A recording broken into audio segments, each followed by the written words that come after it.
Voilà.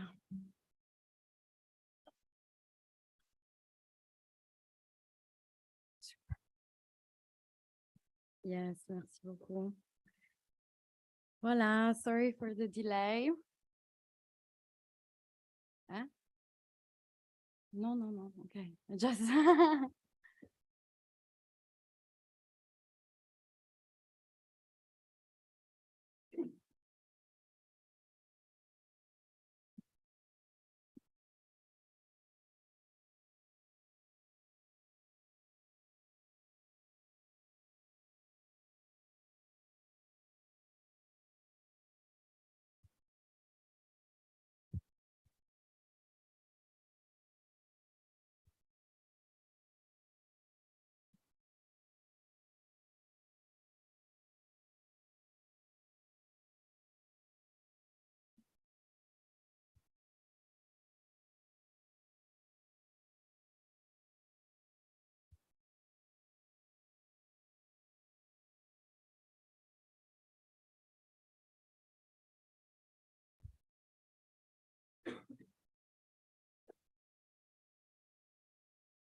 welcome everybody. And I can first invite the member of the committee to work at the conference. So, Flavia, we see the work in that 30 minutes, and then we will hear the rapporteur, the organization work, that's Elsa, la commission from the University of Rennes, and Alain Carpentier, the researcher at Lab. Then online we have Jeffrey Nelson from the University of Sydney and Lee Canton from the University of Bath in the UK, and then for the course people,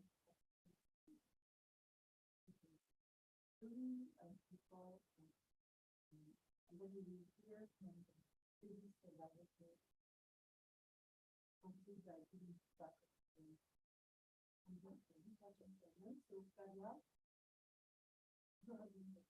Okay, thank you. Thank you, Mrs. Palpaquer. Dear members of the jury.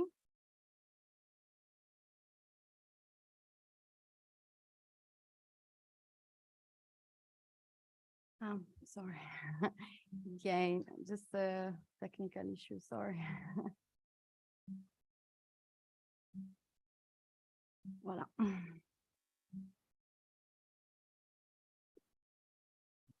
Should be fine. Okay, so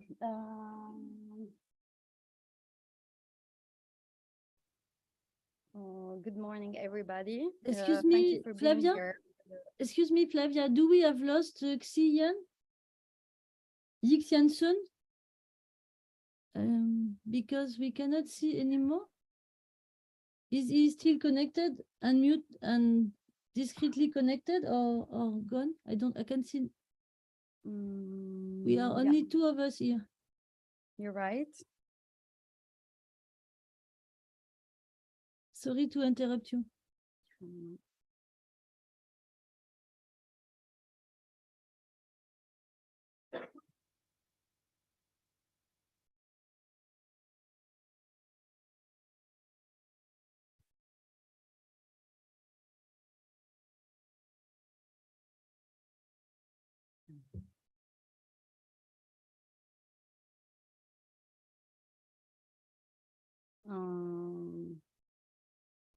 I write him an email to see if he's there.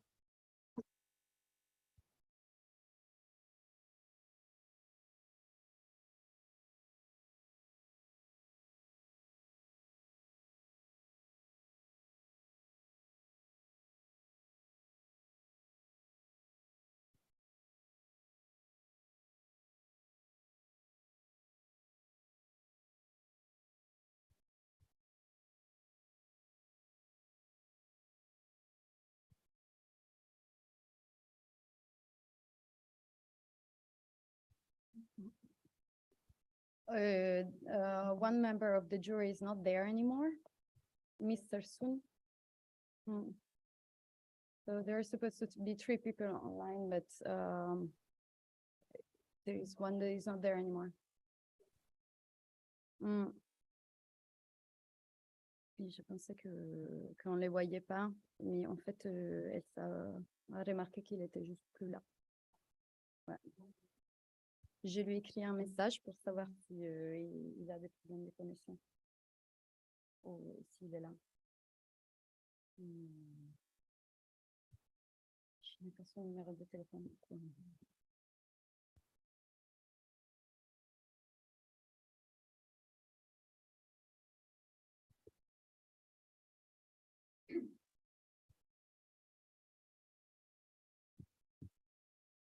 On attend quelques minutes qu'il donne une réponse.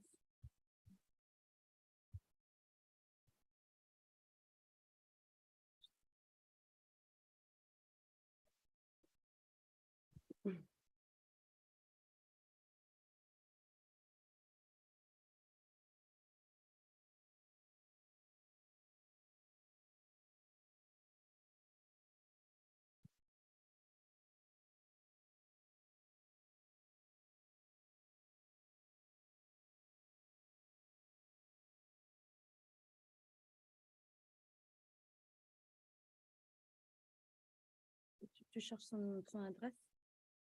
Ah, son téléphone.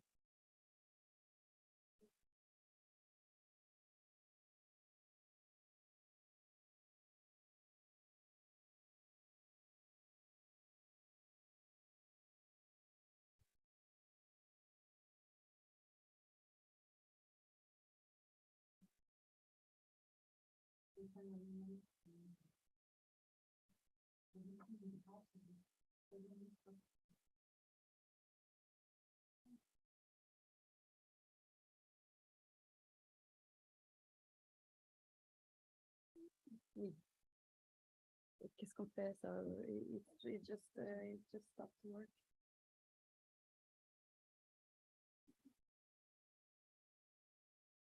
But maybe he has a hotspot. Maybe he has another way of connecting. We can start the connection again.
Et juste, Florence, il vous a envoyé un mail.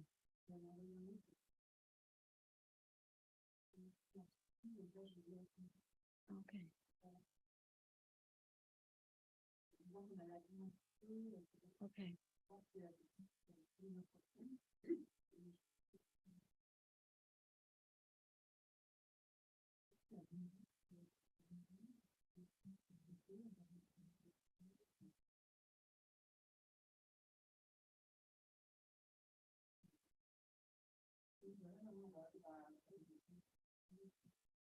Ok.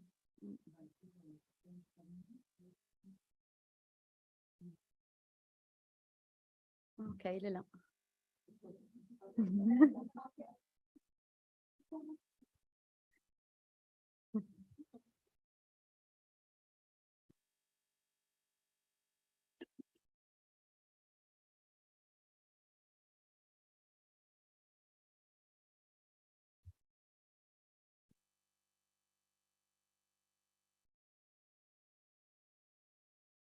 Ok.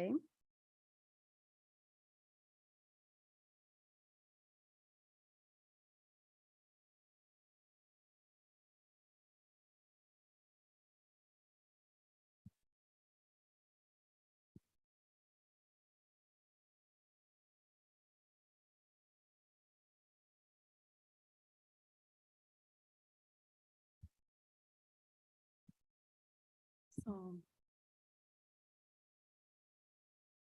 I should get back from where we stopped. And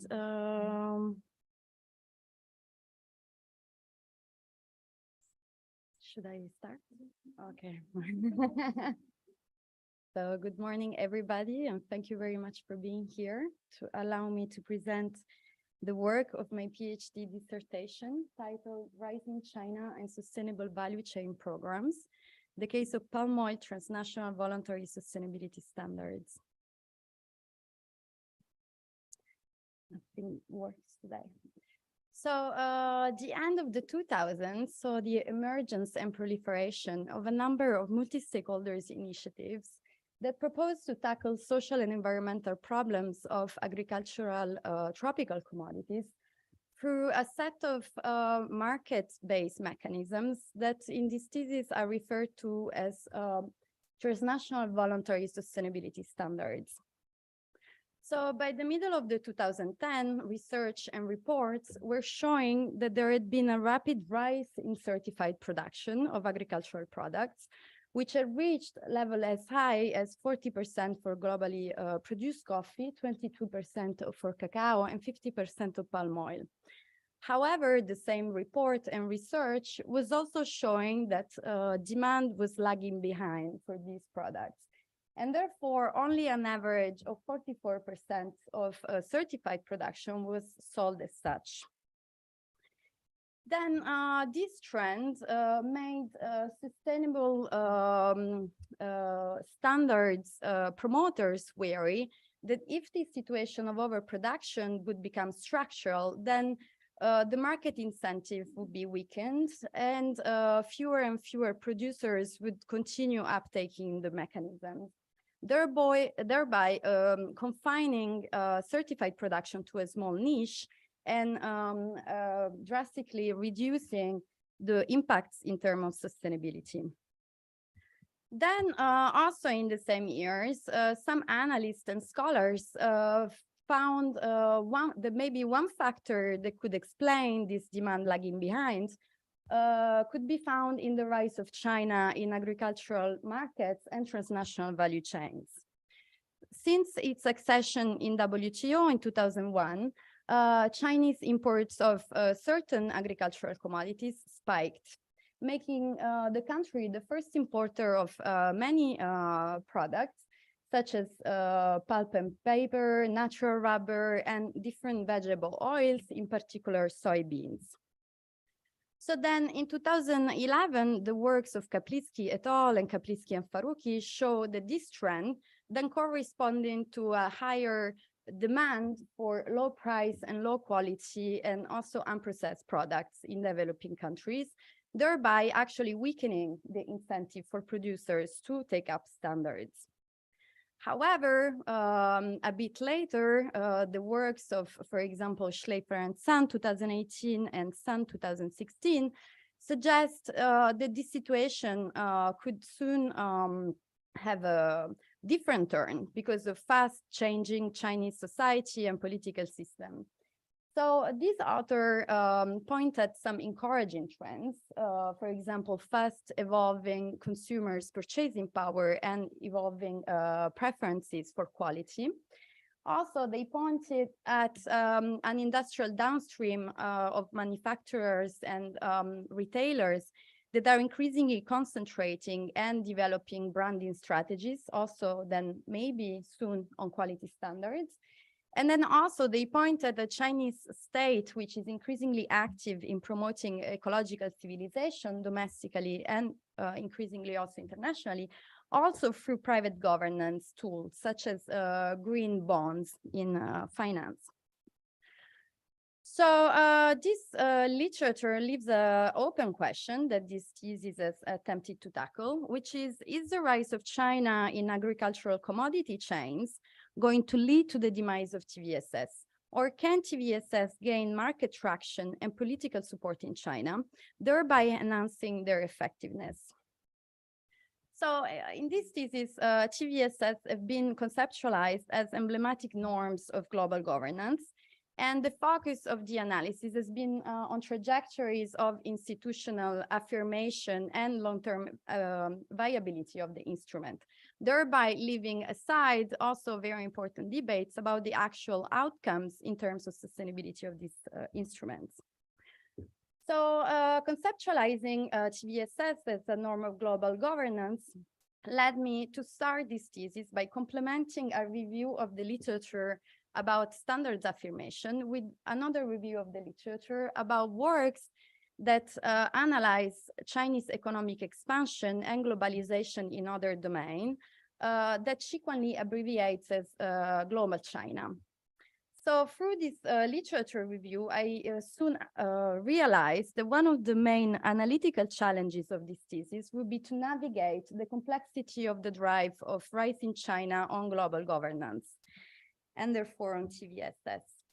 So among the pool of references I used from the work of Chi-Kuan Lee of 2018, I drew the analytical key of not overestimating the role of the state in defining the Chinese system. So therefore, for example, in influencing the affirmation of a standard, but also to search on verify other factors, the role of other factors in these trends, such as informality, overseas diasporas, and the role of foreign capital in China. Then also, and linked to this point, I have avoided to consider actors in China and Chinese actors as a monolithic block of actors with the same strategy, but systematically unpacked and divided these actors in relevant categories. For example, by verifying, certifying strategies of private firms as distinguished of those of state-owned firms. Then also from the prolific work of Amitav Acharya and of Jingu and her team in IDS, I have drawn the analytical key of avoiding to consider actors of the Global South as passive undergoers of Chinese strategies, but rather I have highlighted and investigated their own approaches, for example, producing countries actors' approaches to TVSS, and analyzed how these approaches have in turn shaped Chinese approaches and strategies. And this, especially in an Asian dimension. So all through the thesis, I tried to challenge the consideration of the rise of China as a part of a broad and undistinguished rise of the South, and highlighted and researched historical legacies and elements of economic and political connectivity in the region. So this literature has led me to open up my initial question that was more or less questioning whether TVSS would gain traction in China or not, to a more exploratory question that's asked, is there an emerging Chinese approach to green value chains for imported agricultural products. As I'm going to explain further later, a key finding of this question has been that there is an emerging Chinese approach that draws key elements from TVSS, but also mediates between buyer-driven standards and also alternative producers, corporate and state-driven schemes. So in the second chapter of the thesis, I attempted to further explain this finding through a corporate focus, questioning whether this coexistence of driver and buyer-driven schemes could be explained by a shift in powers in global value chains between agricultural producers and agricultural commodity buyers. So through a global value chain analysis, I asked, how do global value chains change, in particular with reference to lead firms, when markets shift to China? Then in the third chapter, I have, again, with another perspective, attempted to further explain this first finding, and this time by focusing on a Chinese central state approach. Considering its approach to TVSS as part of its broader international approach to norms of global governance. So using an international political analysis, I asked, how does China approach, China meaning the Chinese central state, approach transnational green value chains initiative intended as expression of Western power? These questions have been explored through the empirical investigation of a case study, which is that of palm oil sustainability initiatives. I consider this case study as interesting for two main reasons. The first is its social relevance. So the Roundtable of Sustainable Palm Oil emerged at the beginning of the 2000s as a flagship initiative of MSCs and rapidly gained traction in Europe in the following years, leading its promoters to a hope of 100% uptake in producing countries. However, in the following years, this upscale didn't happen, and at the same time, other alternative schemes emerged, among which in this thesis, I also focused on the NDP commitments of traders and refiners and state-led standards, Malaysian and Indonesian sustainable palm oil. Then considering this coexistence of different instruments, as China is the second largest importer of palm oil, many actors consider that what is going to happen in this market, whether one of these instruments could gain traction, would influence the overall institutional trajectories of sustainability initiatives of palm oil. Then second elements of interest is that palm oil is produced for 85% in Asia, with Malaysia and Indonesia being the biggest producers, and is consumed for 60% in the same region, with Indonesia, China, and India being among the 5 largest world consumers.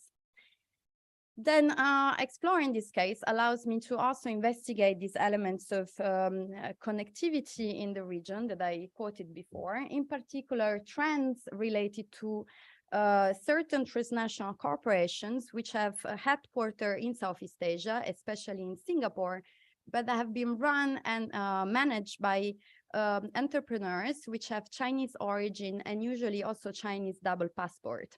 So there is a large literature about Chinese capitalism that question the link between these firms and China. And also this regional dimension allows me to investigate very important political economic trends related to the Belt and Road Initiative. So this research has used mainly methodological qualitative methods. And I have sourced a large part of my data from 43 semi-structured interviews. of which 15 have been held in Beijing and Kuala Lumpur in 2009 during an exploratory mission, and 29 online in 2021 following COVID crisis bans on traveling and meeting. So the interviewees have been selected through snowball sampling and have concerned 4 categories of actors. First of all, I have interviewed those actors that were in the forefront of promotion of sustainable value chains initiatives and sustainable palm oil in China, from international organization, international NGO, and bilateral organization. And so to these interviewees, I asked about the history of sustainable value chains in China and about their experiences of engagement and response of different actors, state and corporate actors, to green value chains initiatives. Then also I have interviewed corporate actors of the chain, in particular traders, and also some key experts, which are consultants either to states or to firms. And to them, I asked about specific market trends and dynamics of palm oil in China. So, for example, what kind of actors would buy palm oil, their size, the kind of contracts, long-term or spot, used in the chain, and the relevance of quality and sustainability standards. And finally, I have interviewed some governmental staff in China and in Malaysia that were directly involved in palm oil trade and standards. And to them, and also to some international organization interviewees, I asked about how sustainability in agriculture and sustainable standards were discussed in the Belt and Road Initiative and in South-South cooperation. So, of course, the COVID crisis shaped these methods, and one of the consequences of problems in doing fieldwork has been that I had to focus my interviews on English-speaking interviewees and interviewees that were exposed to international environment, because it was too complicated to do otherwise on Zoom. And then, of course, online interviews has advantages and disadvantages. In the disadvantages, they had largely limited contextual and environmental observations. But then on the advantage side, they allow me to do multiple interviews of people living in very different places, for example, in the north of China, south of China, and in Malaysia in the same day without traveling.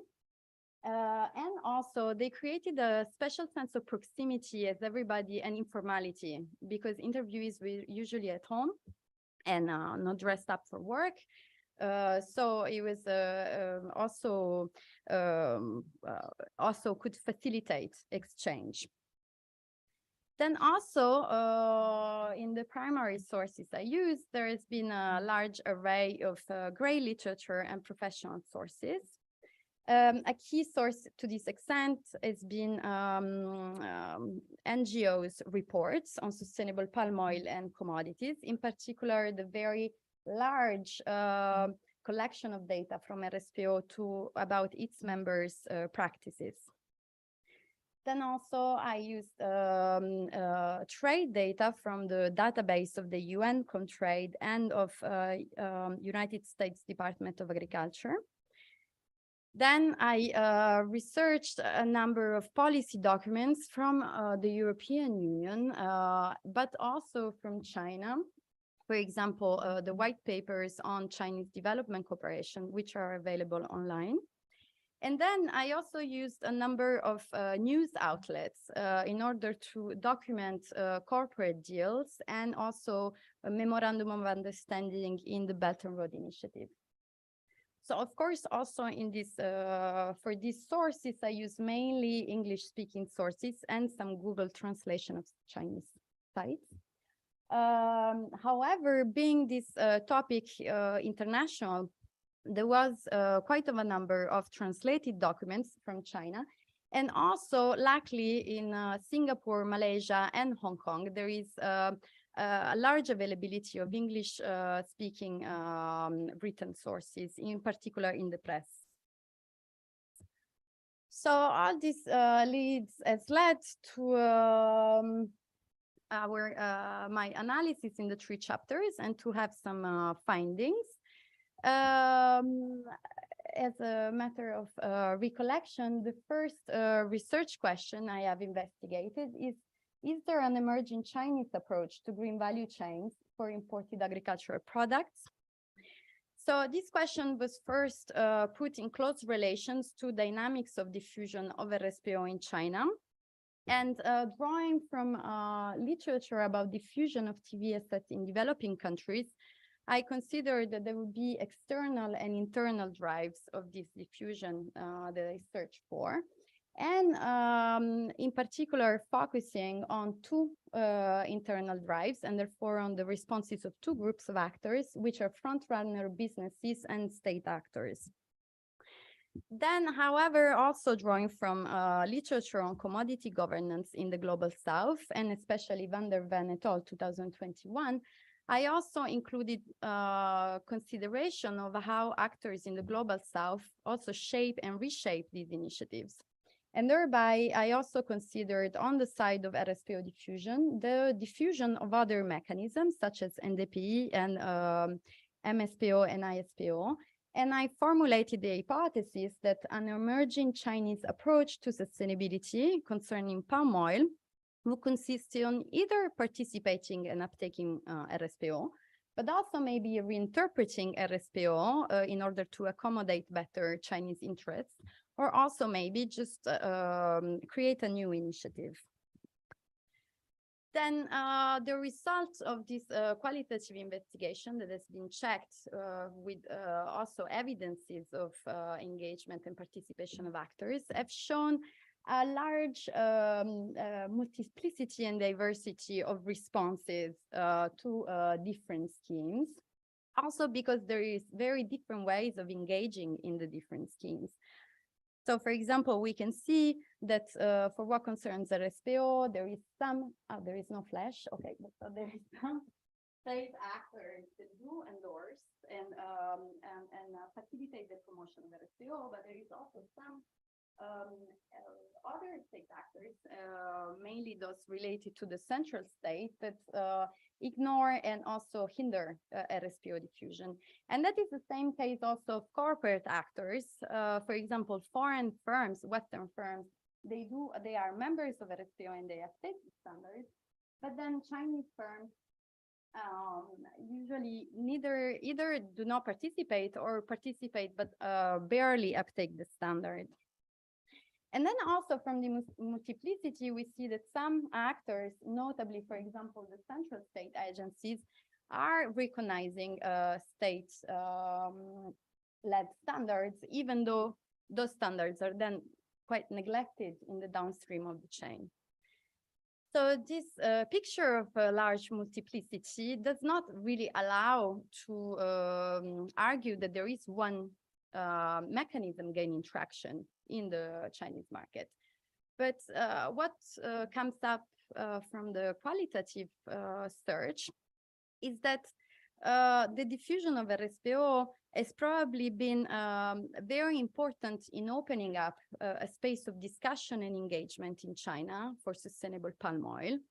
But then this space of engagement has developed, and so what I consider to be the rising Chinese approach is developed as a reinterpretation of the standard that mediates between the principle of the standards and others, corporate and state-driven sustainability approaches, as is done in the recent guidelines for sustainable consumption of palm oil in China. Then this at least partial recognition, for example, of state-led standards, give them more relevance and importance in the international dimension, thereby allowing us to consider these tools not only as domestic tools, but possibly international tools. So in the second chapter, as said before, I tried to explain this coexistence in the Chinese system of buyer-driven and producer-driven schemes, questioning whether there is an evolving balance of power between commodity big buyers and agricultural producers. So in order to do so, I draw from the theoretical framework of the global value chain analysis that conceptualizes these big buyers as lead firms of the global value chains, which are in GVC literature, corporate actors that have dominated agricultural international markets and that have the power to shape governance of global value chains, thereby facilitating the mainstream of certain governance tools, such as quality standards or sustainability standards. Then also drawing from GPN, Global Production Network, theoretical framework, I consider that this literature is largely consider lead firm as embedded, geographically embedded in countries of the global north, usually Europe and North America, and thereby connected and influenced by non-corporate actors such as Western civil society and state. But then, following the work of Warner and Nadvi and Nelson et al., among others, I question, but what happens when markets shift to the south and to China in particular? How do global value chains change, in particular with reference to these lead firms and their geographical embedment? And the research hypothesis that has been made concerns in specific the possibility of rising of southern firms, in particular in value chains supplying China. So to synthesize briefly the findings of this chapter, this analysis has led indeed to confirm the rise of southern firms in the palm oil value chain, which sees a high concentration of Southeast Asian transnational corporation in the segment of refining and trading, and faced to a high geographical dispersion and industrial segmentation of downstream groups. So this configuration is especially true for China, where only very few big refiners that are based in producing countries have the capacity to produce refined palm oil to export in China. And once onshore, the palm oil is acquired by a quite dispersed downstream with a high element of informality, especially in shadow trading, in the trading. So also the analysis has shown, however, that not only market factors have shaped this configuration, because also state policies have been very important of producing countries, but also consuming countries, like tariffs, for example, in China and in Europe. And also other factors have been important, such as historical legacies and corporate strategies specific of this area of the world. In particular, by investigating the case study of the biggest, of the largest palm oil trader, which is Wilmar, and that is founded and managed by Malaysian citizen with double Chinese passport. I have shown that China has not been only an important market for the growth of this firm, but also a large FDI, foreign direct investment in destination since the end of the 70s, and therefore since then large industrial base and source of political support. So then finally, in the third chapter, I switched to a state-centered approach and question, how does the China central state, here said it's China, approach transnational green value chains, which are drawing from the international political economy framework, are conceptualized as part of international regimes and norms, which are maintained by the power of US hegemony. So in this literature, the rise of a power like China, which is an outsider of United States political and military alliance, is bound to bring change to these regimes and therefore these norms. And so in this chapter, we question how does it bring change and what is this approach to these norms? And by drawing from empirical literature, I make the hypothesis that this approach is by now still ambivalent, because China has been documented to support certain norms, such as TVS, that facilitate international trade in order to integrate the global economy. But it has also documented to contest some similar norms to TVSS, those of conditionality of aid, in order to better integrate its alliances with other countries of the global south. Then also I make the hypothesis that this approach is evolving towards engagement, because the works of Ben Andala and Ye Fantong show that China is increasingly keen of building a reputation of responsible power in humanitarian sustainability dialogues in order to also better integrate international economy and its global south alliances. Then the finding of this research is there is indeed a Chinese opening to sustainable value chains, as confirmed by some key official declarations and by the engagement of the Ministry of Ecology and Environment for building a national strategy framework on green value chains. However, the disengagement has needed the reshaping of their focus away from TVSS and towards the inclusion of producing countries approaches and the consideration of green value chains as legal value chains. So by seeing this, we can think that China in this case has chosen political integration on economic expansion. But however, through a closer look, we see that some partners of the global south, like Malaysia and Indonesia, are not only important political allies anymore for China, but are also very important economic partners, in particular for trade and investment in Belt and Road Initiative and mutual benefit in South-South cooperation. Therefore, this analysis also shows that the divergence of interests of China between economic expansion and political integration is converging towards pushing the great power on more towards its Belt and Road allies. So for some elements or conclusion of this thesis is that the rise of China does indeed contribute to the demise of TVSS internationally. But however, the China can become a field of development of sustainable value chain programs if producing countries' approaches are integrated. Also, this analysis has shown the interest of broadening institutional analysis of diffusion of TVSS to considering complementarity with other sustainability approaches.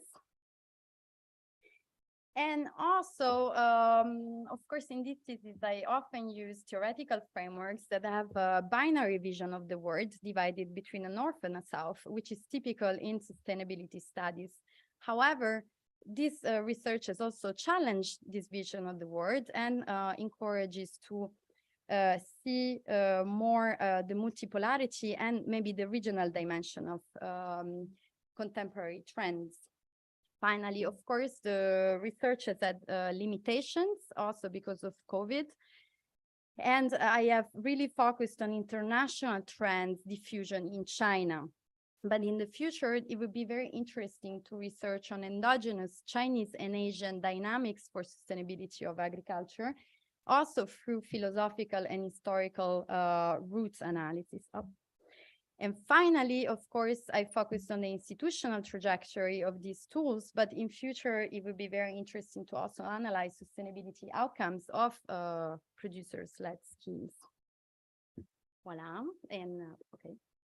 Thank you very much. So I just turn off the bottom so when you can see them, the members of the group more online. Yes.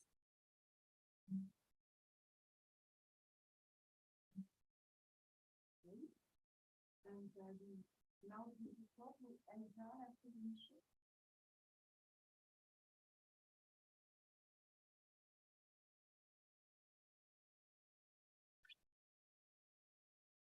And that can be yours.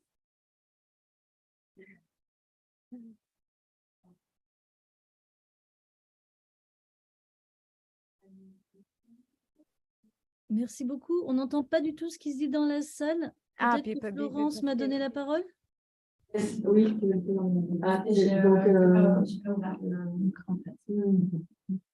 Now it's open. okay, yes, so yes, as I was giving you the floor, if you want to start the Okay, discussion. thank you. Thank you very much. I hope you can listen to me well. So thank you, Flavia, for this fascinating research and wonderful Viva, really wonderful. Good morning, good afternoon, all of you. Thank you. I will start. So if I have only 10 minutes, I will be quite quick in my expression. I will start with a few general remarks on the document. Then I will qualify the written work, and quickly I will move on to the question it raises from my own perspective. Elsa. Oui. Yeah, you can be a bit longer than 10 minutes if you want. That was sort of the time frame we set for members of the committee who are not the rapporteur. Okay, so I will talk. Okay, more normally. Okay, so general remarks. The thesis questions the implementation and future of sustainable value chain programs in the context of China's rise to power, taking as its object the transnational sustainability standards, the TVSS, in agriculture and forestry, and Flavia focused on palm oil.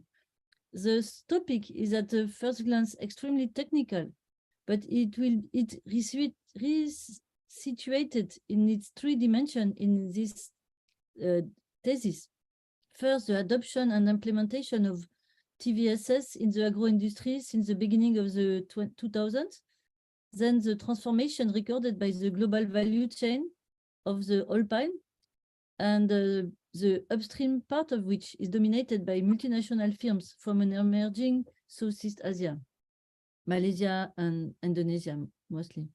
Then the evolution of China's position with regard to global governance issues as its economy changes scale, and following Xi Jinping's accession to power as it asserts its status as a major world power.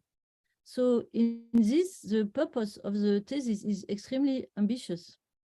The format that has been chosen is a thesis on articles, 3 in number, 2 of which are co-signed by the supervisors and Flavia. So it's a kind of a light editorial format that has been opted for with 172 pages of text, plus titles and summaries and tables of content, and 10 tables and 15 figures. It is written in a clear English, which systematically highlights the hypothesis, the approach, and the result. The thesis is structured in a sophisticated and very convincing way, with a good general introduction, a summary table of its structure, page 46, a good transitions between the articles, and several clear diagrams. There is a conclusion and an excellent final summary in French. So for French reader, we are very lucky to be able to rely on it also to understand the purpose. So the main quality of the thesis is by offshore clarity, the speed, and the efficiency. These three qualities dominate the submitted manuscript, and they highlight Flavia Fabiano's remarkable capacity of synthesis, where the difficulties of articulation of the different plans and logical levels is done along with the reasoning progresses, the need to grasp and manipulate scientific objects as abstract as the TVSS, or the governance of the value chain, the reconstitution and restitution of a sectoral landscape in transformation from its multiple players, industrialists, experts, intermediaries, researchers, traders. Flavia was able to overcome the difficulties that were very numerous in doing this work.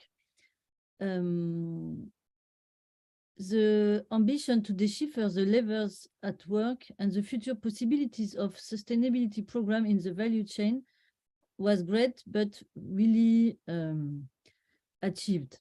Having required an impressive series of interviews conducting during initial fieldwork in China and Malaysia and online interviews during the COVID period, this has highly constrained the research, but it's conducted methodically, with each chapter being well outlined and justified in a really entirely satisfactory manner. Finally, the summary of the thesis in French, by setting clearly and in a few final pages all elements approached and all the hypotheses considered and worked on, constitutes a model of its kind. So the short format, that I mentioned, has some results. One of them is that the character of many of the theoretical discussion and conceptual debates presented is often elliptical. Controversies are presented at a minimum, and sometimes the author cannot engage very deeply in the exposition of a theoretical point of view. Also, we are deprived by reading it of the material of examples like sectors analyzed, countries of application, particular norms and standards.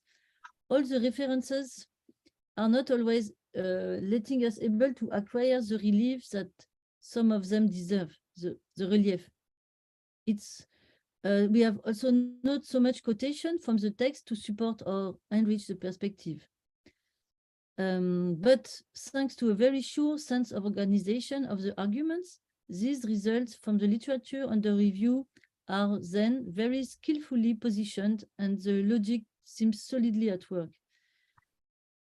So the quantity of the interviews, the quality of the interlocutors, and the wide range of the interviewed person constitute one of the strengths of this work, which very clearly draws its maturity and the mastery of the topic in its complexity from these exchanges.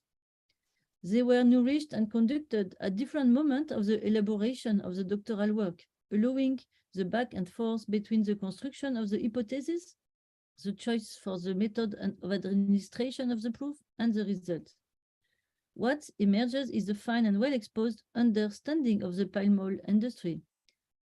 However, here again, certain choices, certainly necessary in this case, have their downside, making all the interviewee anonymous, largely empties of its substance, this material, which is nevertheless quite remarkable, and which in the context of the exchange that the rapporteur was able to have at a certain point, so myself with Flavia, I guess that it has been a great richness and even maybe quite exceptional. So Flavia herself regrets that in the case of the series of interviews conducted, she has not the salient situation or the particularly context that is normally or usually feeding our understanding of a context, and she's also regretting it. So us as the readers, of course, we have been able to miss it. So these are the for me the kind of limits I can mention about this text. The latest, the most unimportant one are coming down because but we need to express them in a jury like that. So there are very few spelling mistakes, and the quality of the document is really good syntactically, but in a few places, and one important thing maybe is the name of the Malaysian group. Sime Darby is a major conglomerate of the Malaysian economy, a central and historical actor in the implementation of the MSPO and the pillar of the palm oil value chain. And Sime Darby is noted Sime Derby in the text. This is the snag points, but it leads me to return to the historical and political factors section, which devote a quick section of the articulation of the exposition of the development of the palm oil sector in Malaysia and Indonesia, and here several factual errors are noted, notably concerning the sequence of the nationalization, the two liberalization, where the two countries do not have the same trajectory, and Malaysian companies are not cited as being public, like the FVG, FELDA, and the Sime Derby Zen, in which the state, Malaysian state, is the majority shareholder today. Also, in this text, the island of Borneo appeared untouched in the 80s, which was really not the case.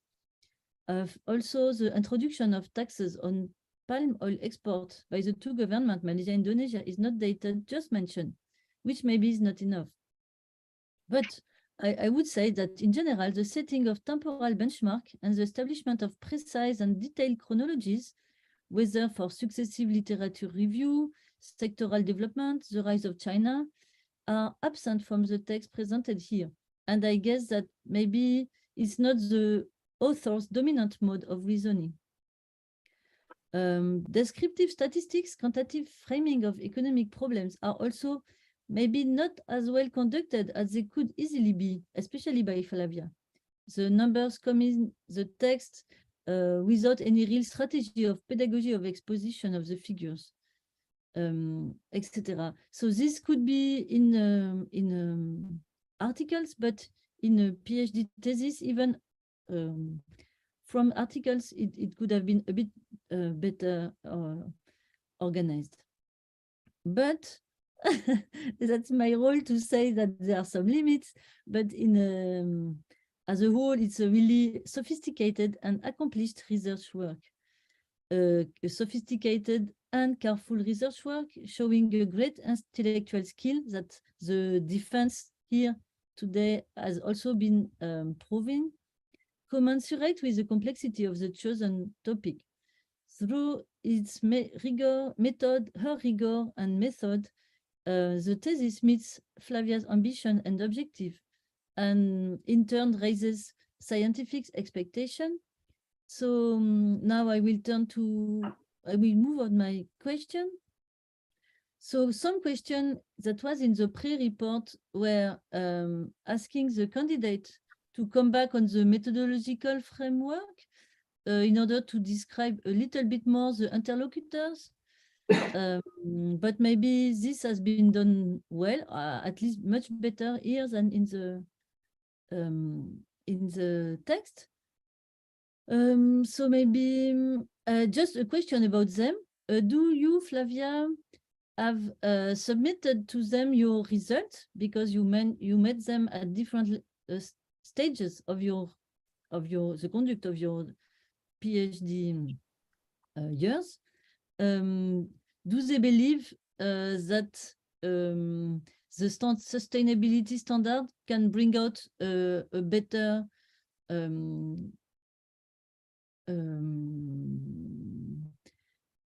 bring some progress? Do you have the opportunity to share your main conclusion with them and put them into discussion? How do they judge the position of the economic actor in the value chain? And also, did you have some political reaction? What do you know also about the expectation of local population towards this TVSS? And because you refer to the concept of embeddedness in chapter 2, this kind of questions are coming quickly to our mind.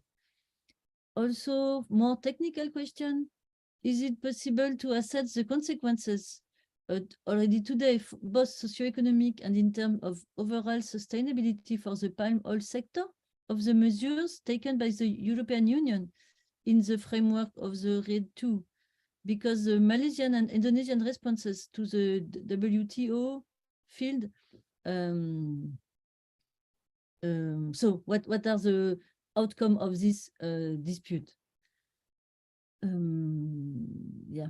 Then, if we stay on the Malaysian terrain, how can one conduct a demonstration in international political economy on the future of the TVSS in the light of China's growing weight and its new ambition, based on the Malaysia-China agreement on the rail line, the ECRL?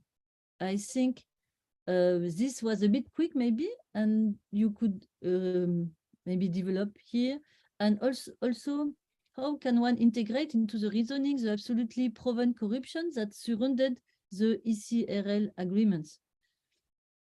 So if you have insight on it, I would be very interested by listening to you. Also, the ambivalence of China international position is now a given. And here, in the specific case of environmental standards, this ambivalence has been very well highlighted. So I think I will skip my question on it. Maybe I will just go to the last one. You are mentioning, but it's in the introduction, it was not so long, the possible emergence of sensitivities and approaches in China in favor of palm oil certification and other similar initiative. It was page 41. What do we know about the international factors in the Chinese public space? What is the role playing on the TV, SS, etc.? For instance, greening BRI is since 2019 a motto of the evolution of the Belt and Road Initiative. So we know that the state and there are different actors having different position or options regarding environmental policies. So couldn't we go a bit, or could you today go a bit deeper into these levels? Because the last chapter gives the impression that everything is played out externally, although internal debates surely play a role. Can the reluctance to embrace RSPO and the selectivity toward international regime initiated by Western countries be read in terms of principle and not just as the power plays on the international stage? At the end of reading you, we have the feeling is only an external play, but surely there are debates inside the government and the Chinese in China itself. So if you have some elements on it, I would be very interested in listening to you. So finally, I will stop, and before that, I would like to thank the candidate for this original, very informative, very stimulating, and formidably well conducted reading. So thank you, Flavia, and thank you very much to all of you. Thank you, Rita. Flavia, if you want to respond. Yes, I just Okay, thank you very much for these very, very interesting comments and questions. Can you hear me? Mm-hmm. More or less, okay. Yeah. So, as you asked, I would like to go back to the methods a little bit. So I prepared a small slide. Maybe you can look at it at it's slide 45. So I don't share my screen again.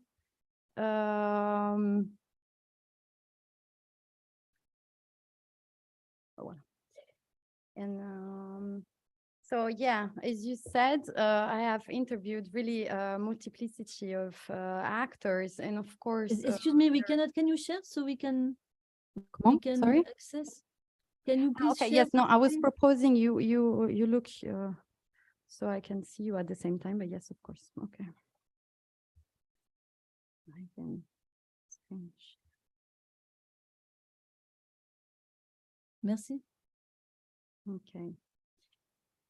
So here as elements.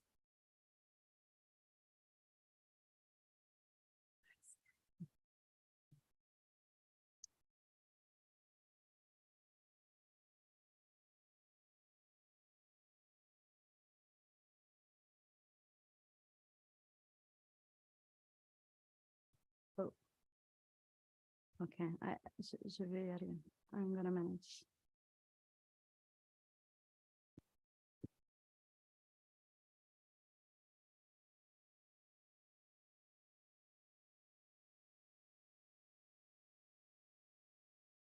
So just as to come back to the methods, as you said, I did interview really a multiplicity of actors, and indeed in different moments of the research, and some multiple times indeed.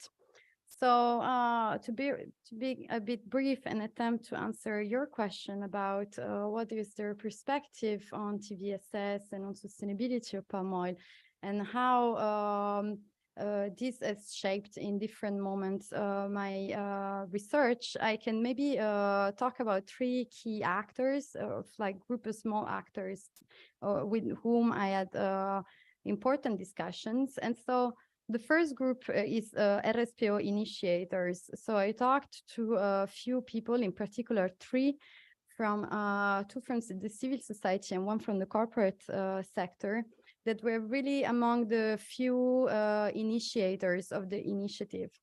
And so with them, I could understand really the historical evolution of palm oil approaches, and understand that really their purpose at the beginning was to implement a 100% uptake vision of the standard in order to transform the practices of the sector. So then what came up of these interviews that shaped my research, and that I discussed it in terms of outcomes of the research, is that so these initiators were really engaged in mainstreaming the program to China in order to reach the vision of 100%, especially one of them that is also of Chinese origin and is the first president of RSPO. But then what I gained from them, it was really the realization that the scale-up will not happen. And so their purpose of actually appreciating a diversity of other complementary instruments that were arising. So something that was really expressed in these interviews was the regret of these actors of the actual state of competition, for example, between RSPO and state-led standards. And so this really led me to consider the complementarity of these initiatives. For example, one sentence that one interviewee told me that really struck me was, he was telling me at the beginning of RSPO, we were really talking, what is the end game of this initiative? How do you see success? And many people were saying success is this principle being enshrined in legislation. But then, so this interviewee told me, but now you don't hear these questions anymore. Why don't you ask to, you should ask it around. I don't think anybody approached it this way in the last 20 years. And so he told me a good question around, what is the end game now for you? How does success look for you? And so for them, success really looked like this institutional evolution of more engaged state approaches, for example, or other corporate ones. Then also, and this allows me a bit to answer also about your last question on domestic development. Another group of interviewees that were very interesting were some that I can call translators, which are either Western nationals that have deep knowledge in China, that are there since long promoting sustainable development, or Chinese nationals in international NGOs. So with them, I discussed with them, especially at the end of the thesis, they really helped me to disentangle the complexity of the Chinese system and to identify what could be considered as a progress. For example, why a minister declaration was a progress. And for example, how, in fact, different bodies were disputing different approaches. And notably, one of the key dispute there was between the Ministry of Trade and the Ministry of Environment, which are apparently disputing approach on sustainability imports. And so how, for example, the issuing of a national framework is a sign of mediation between the two ministries, and therefore a real progress in terms of developing a Chinese approach. And so these interviewees also viewed hybridation as very favorable and necessary also. Like most actors promoting sustainability in China were really stating of the need, or at least translating, that's what we're saying, translating in the Chinese system principles of RSPO to make it work. And also the big regret they had is the continuous and increasing manipulation for political tensions between United States and China of sustainability issues that they were witnessing. One of the interviewee who works for biodiversity protection and engagement of Chinese firms on biodiversity protection in Africa was really telling me it's really like having a foot in two shoes here. Like from the American side, they hit on us a lot, but then in China, I'm like a traitor. So it's really, she was really aware of this. And then finally, I'm too long? No. Okay. Yes. Okay. I'm not looking at time. And so just the other interesting actors then were the traders that were really interesting. And so because they had a very ambivalent approach, I think, about sustainability instruments and certification. So that really also led me to dig more into traders' roles in the value chain, because it was clear in the interviews that there were big gainers of the certification process, because to their arguments, being also big producers, they could really take advantage of the small premium paid in certification.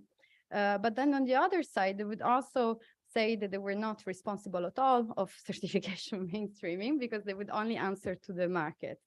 And then at the same time, they would also say, it's the Unilever of the world that make commitments, but it's the Wilmar of the world that make it happen.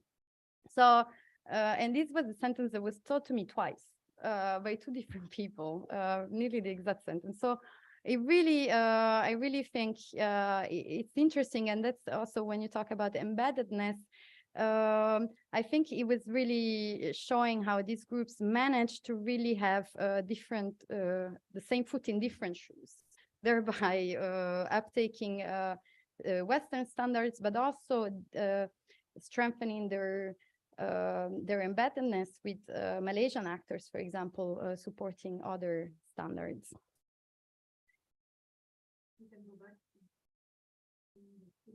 Yes. And yes.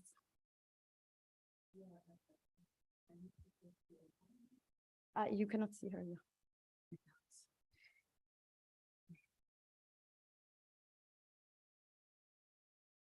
Pardon, je sais plus comment arriver.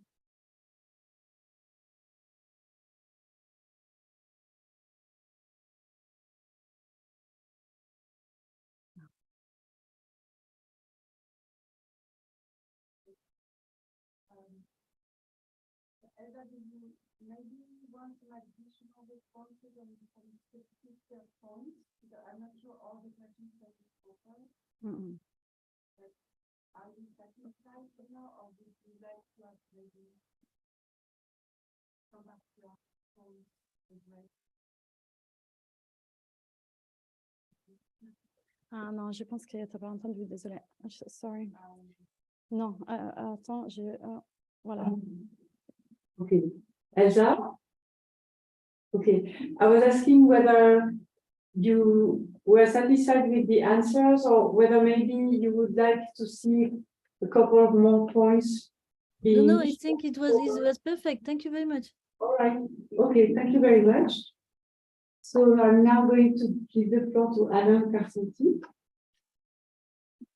Okay, thank you, Chairman. Okay, I'm going to be quite short because time is running, and my report is there, so you have read it, and probably I'm going to focus on some key points and things I think we have to debate really to go further into this. First, congratulations, because I think it is a good thesis. And there is a genuine thesis. So you take some risk, you have taken some risk. And your paper globally is smart, even if I think that I don't see all the time complementarity and the coherence between the three papers, which sometimes you have some gaps between them. And and for me, the relevance are very specific for different issues. But there is specifically one which is more probably which is your thesis, and probably it is the one about this one I want to like to discuss. I'm not going to come back to your thesis. You have expressed it extremely clearly during your presentation. One quality is that you try to avoid reductionism, which is you correctly explain that there is no homogeneity in Chinese within Chinese stakeholders, actors. That you have the autonomy of companies. You have also different perspective even within the Chinese government, as it's just now. Between ministries, etc. And but the thing is, on the other side, you assume that there is a kind of homogeneity in the other side, that is the Western side. And specifically for certification, it is very tricky because precisely if you take the regulation, the ongoing, which is currently discussed. Within the three lobbies, which is the Commission, the Parliament, European Parliament, and it is very interesting because you had two possibilities. The first one was to rely on certification, independent third-party certification, but it has been rebuffed by specifically by the Parliament, but also by the Commission. And it is a big fight between especially in forestry, but not only because you have many industrialists that want to have a green lane for certified products, and the European Union say no, we are going to make our own control with our own definition, etc. And even for if you take into consideration the fact that there is not only the European Union, but you are also the UK and the USA within the Western world, which is our OECD, you can see that all the three parties, they are preparing or they have already adopted some legislations, and the UK law is quite different from the European law, because the UK law and also the USA bill now, it's not already an act, is just say we just want to pay attention to legality. When the European Union say we don't care, we don't make a distinction between illegality or no legality, we just want no deforestation, no degradation, and this is our definition of the degradation, and not about this. So there is a complete non-homogeneity between what you call the consumer or the bottom block vis-à-vis the certification, but also vis-à-vis even the way they consider sustainability and the way they have to discuss, to take into account the local legislation, for instance. So I think it is something probably I regret that you have correctly addressed the issue of homogeneity of reductionism about the planet, but on the other hand, it's you have not explored correctly the heterogeneity of the other side, and also saying that certification are only reflecting the perspective of NGOs is also quite short, because first you have many different environmental NGOs in the Western world, and when you see the fight between WWF and Greenpeace, for instance, they have very different positions regarding sustainability, regarding certification, etc. And even in the standards, even if they have been initiated by WWF or FSC, for instance, or maybe IRSP also, I think, you have in the board, in the chamber, you have an economic chamber, and with a big influence also of the industry. And this is why Greenpeace decided to withdraw from FSC International some years ago, because they thought that the influence of the industry was too strong with respect to their expectations. And also, I have some doubts also. There is the fact that you have this division between the consumer countries, producing countries with their own expectations. For instance, speaking about the RSPO, the fact that the Malaysian set of SAA decide, even though there is a national scheme MSPO in Malaysia, which has been prepared by Malaysian officials and the industry, SABAS decided to go for a jurisdictional approach, endorsing RSPO, not MSPO. So why? So it is a question. Why? Probably also there is an issue of geopolitics and political economy, because it is SABA probably they want to show that they have some kind of political economy vis-a-vis the federal state of Malaysia, probably. But also there is an issue of credibility, because many of these countries know that once they want to really to export the products, to buy credibility, they have to do something different. And sometimes they have two certifications. They have the national certification to comply with the recommendation of the, and to say, okay, we are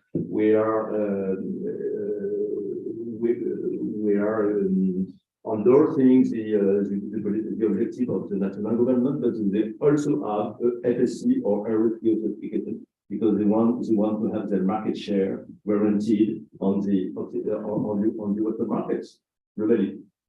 Even for forestry, you have Gabon decided, which is a big producer, decided to that by 2025, all the forest concession must be FSC certified, and FSC only, because you don't have national, but it is something that suggests that in reality there is no such homogeneity that you describe, and even the position of producing countries are not homogeneous, and they can, because question of credibility, also they go also for this kind of independent standards, and the game is not over between to say, okay, they are going to be national standards expressing the constraints of the producers and international standards. No, I think not that simple, and we have good examples of this. So,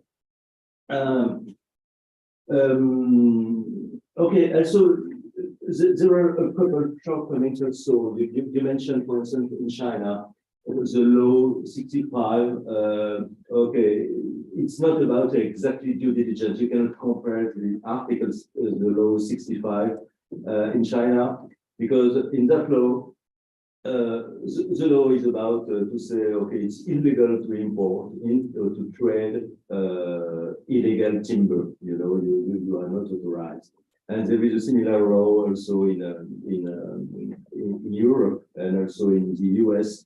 In the US, it is the Lazy Act, and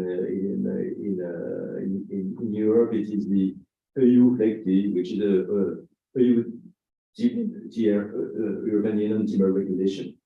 That you can be sanctioned if you are a trader and you don't do your due diligence, and if you don't do correctly your due diligence, you're going to have a penalty.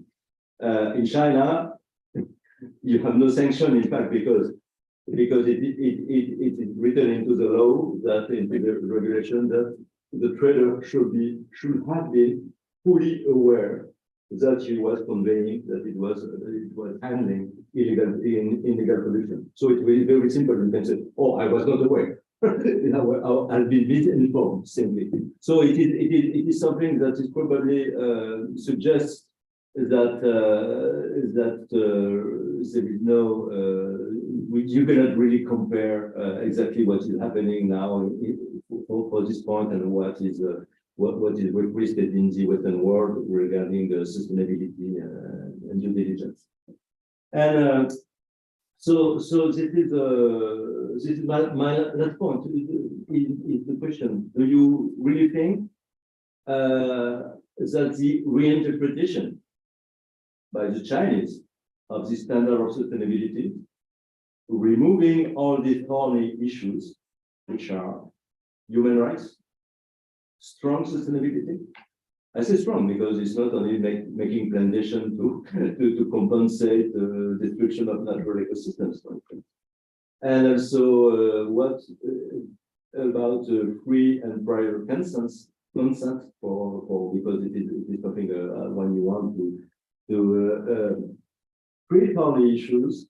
Do you really think that probably it could be a way that could be endorsed and that could succeed in the international market, because China is still very highly dependent of the international market for its growth, because they don't have succeeded to develop enough the domestic market, and it is one of the problems, because they want to have a very high annual growth rate, so they are still extremely dependent upon the international market.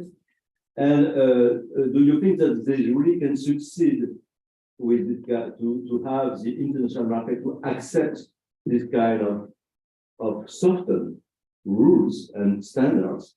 Or do you think that probably the world is going to split into clubs where more and more some areas will try to simply have free trade between countries? It will be not total. It's not going to cover all commodities. Certainly, minerals will be out, oil, etc. But for agricultural products and all the productions that have an impact on biodiversity and on climate, probably, don't you think that probably the future will be around some clubs of countries which are going to, like Janet Yellen was saying, of friends sharing, so to have a free trade between countries that have the same conceptions and probably principles about sustainability, human rights, and also carbon prices, for instance, because it is also the next step will be the introduction in Europe of border adjustment in order to try to balance the uneven carbon prices between big areas. Okay, let's go. Thank you very much. Flavia?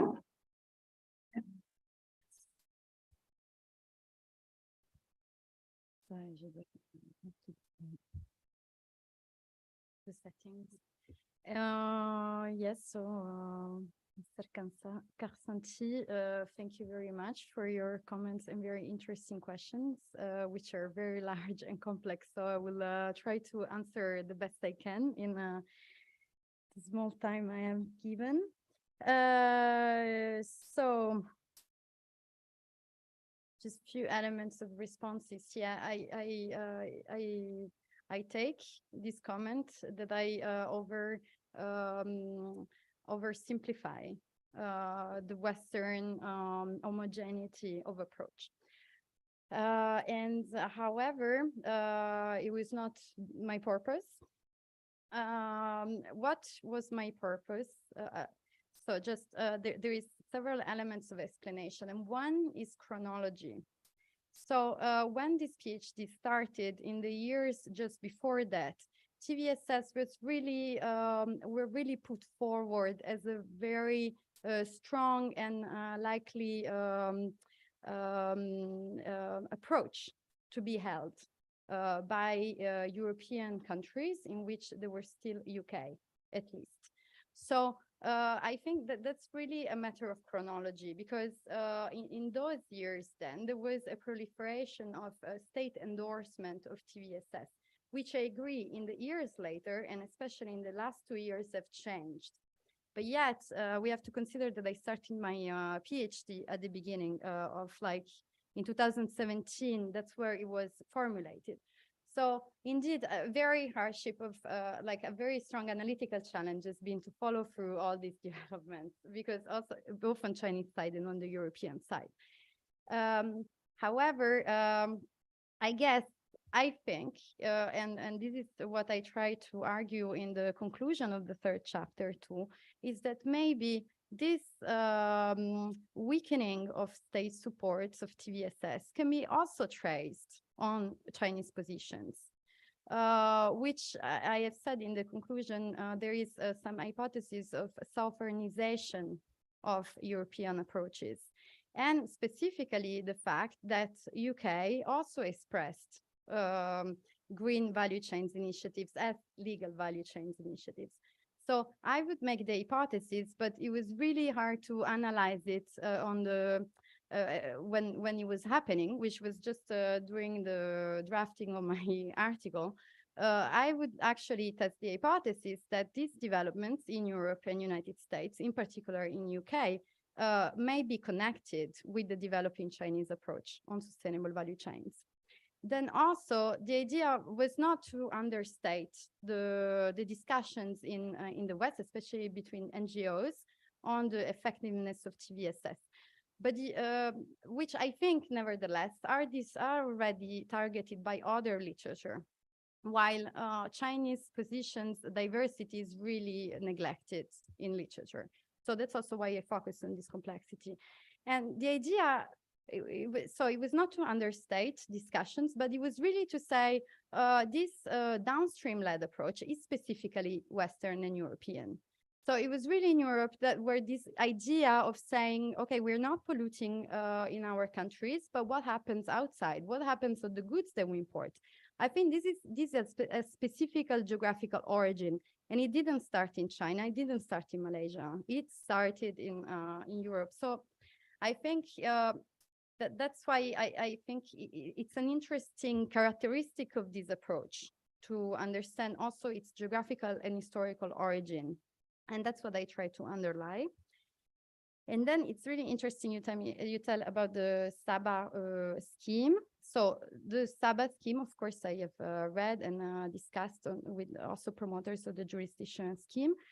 I can say two things about that. One, that I didn't include SABA scheme in the thesis because it's still in progress. It's not ready to be launched on the market. So nobody knew about it in the downstream of China. So I couldn't ask anybody about the SABA scheme, because actors already barely knew about MSPO and ISPO. And then on the other side, I think that the SABA scheme, for what I understand, it's really a case of what I call reinterpretation and hybridization of the standard. So the way RSPO really influenced the development of a yet different and also state-led, even if regional-led standard. Then I think, for example, that the SABA scheme could be it's a scheme that has high likelihood of gain traction in China, because China imports very high volumes of palm oil from Sabah. A. B, because traceability of Chinese supplies is much easier from a territory than from firms. As I explained, there is so much high informality between the actors in China that it would be very much easier to trace it from a territory. However, the key difficulties I see is the conflict between Malaysian central government and Sabah government that might play a role in Chinese endorsement of this kind of scheme. And so, just as the last element of answer, I really focused here on institutional trajectories of the sustainability schemes and not on sustainability effectiveness. So I have hardly explored what is the right solution to improve sustainability. What I can say is that about your question of whether how do I see these standards evolving, I think there is a high chance that there is a disintegration in zones using different standards. This is something that is on everybody's discussions, and so that might be also the willingness of certain very powerful corporate groups that can do multiple certification at the same time. I think it's still a pity and is detrimental for overall effort of sustainability. But then I think that in order to avoid this integration of zone, it's really important to then mediate and hybridate the proposed approaches. Voilà. Thank you very much. I will now be talking to you.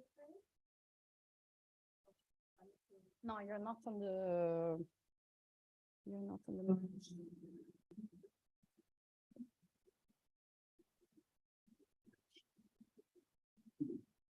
Thank you very much. So I now give the floor to Jeffrey. If you can hear me.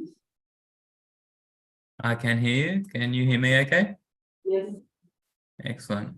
So, first of all, I'm in a hotel room with an internet that's pretty good, although a couple of times it's frozen. There's been a bit of a connection at my end. Hopefully when I'm talking, it won't be a problem, but maybe Flavia can, I'm not sure. We'll see how we go. Just flagging that now. Look, so yeah, first of all, I wanted to reiterate what a few of the other people have already said. It was a fantastic thesis that I really enjoyed reading a lot. So thank you for asking me to be part of the panel. It sort of gave me a whole lot of food for thought in various ways, which is what you want from reading research, particularly a PhD dissertation. Give you ideas for where you might continue your own research in the future. And this thesis was full of potentially great ideas. So it was really a real pleasure to read. It was also a good example of, say, how to do a thesis by publication effectively. There's certainly a lot of debate in Australia about the most effective way to do a thesis, whether to do a standard dissertation or by publication. And I'd just like to commend Flavia on the way that you linked together the chapters. I thought that was done really well and really helpful for the reader, such that the fact that there were actually, well, primarily 3 separate articles didn't come across as disconnected. So I think you should definitely be commended on the way that you pulled it together overall. I was trying to reflect on what I would consider to be the major contributions of the thesis, and obviously it's presenting a really interesting and nuanced view of the current state of global environmental governance. That's sort of really what it's doing really effectively. And particularly, and I agree with one of the comments made earlier, it was ambitious in some ways by sort of, it's addressing 2, as I see it, 2 incredibly big and important areas, that being the interaction between environmental governance and value chain structures, which is the second sort of article chapter. And I thought that was just packed full of insights, which I'll get to in a moment. And I thought that was really effectively done. But then it also takes on this question of international relations and how that might be feeding in. So 2 massive areas, each of which on their own right would be considered to be, I think, major contributions to their respective literatures. And I guess you could say you're trying to do too much by including them both. I personally don't think that. I think it was really, if you didn't address one and only the other, you sort of could certainly be accused of not being holistic enough. So I think the way that you sort of presented it, I'm glad you try to address both of them and bring them together. And that was certainly the third major contribution, was the way that it was brought together. Okay, so now I've just got a few comments then on I guess what I call the 3 substantive chapters / articles.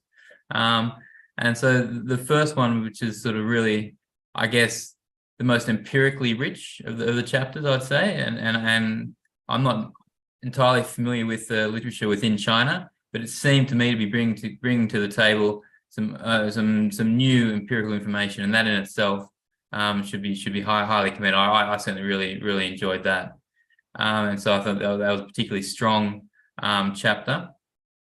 I guess a few questions related to that chapter that maybe you might be able to reflect on. And I know that you said the impacts are beyond the scope of your study, the impacts of the scheme, and I take that. I'm just curious whether the question of impact came up in your interviews with China or China-linked actors.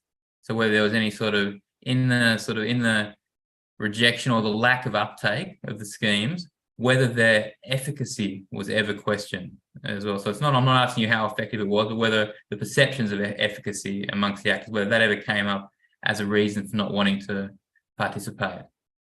The second question related to that chapter was, as I recall, you sort of presented the idea of forest and timber product as being taken up, and then palm oil products certification schemes not being taken up to the same extent as timber. And a lot of that was due to the fact that the timber products are being re-exported into Western markets, where therefore they're exposed to different pressures. So I guess I'm wondering whether, does that explain it all in a sense? Does that explain, so, okay, really it's a matter about where the end markets are going. And so therefore the Chinese response is simply responding to market drivers as the primary factor affecting whether the uptake or not. And so just reflecting on whether that was, is that actually the simple answer, or how much is it actually due to these other factors such as value chain structures and power further upstream or international relations?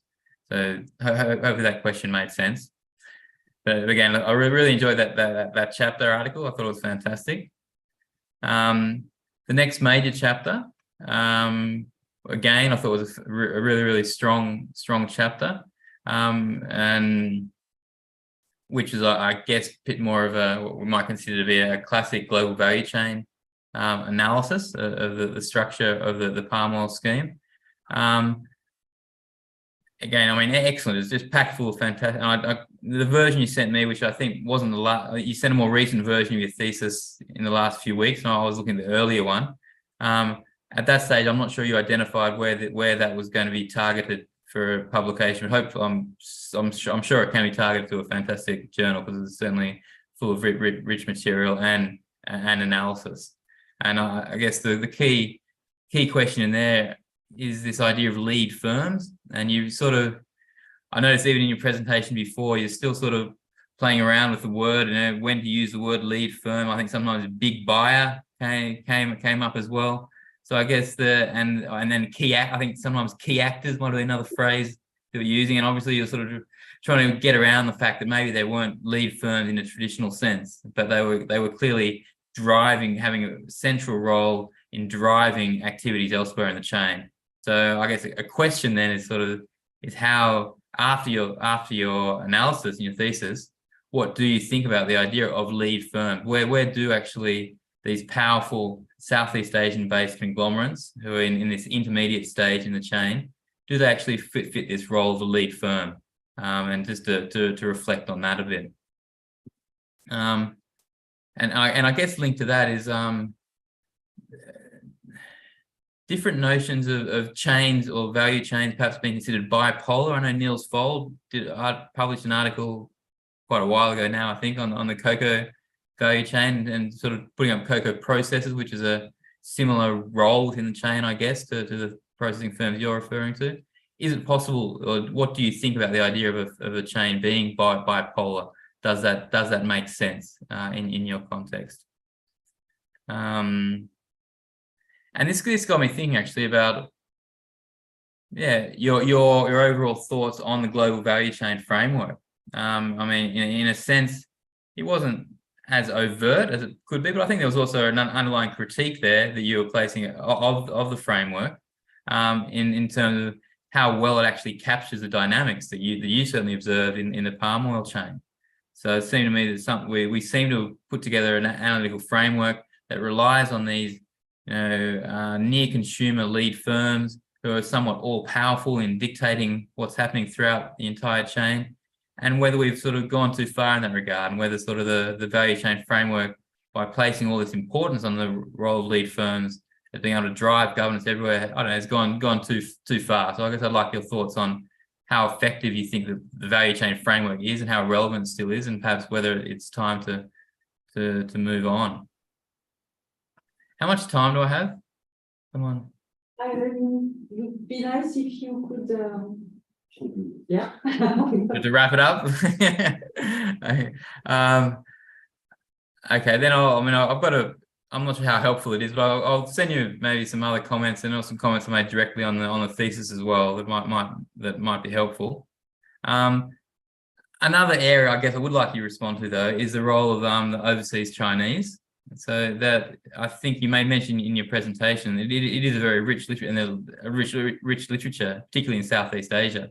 And I felt that perhaps the thesis could have dug into that and drawn upon that literature a bit more than the extent you did in the thesis.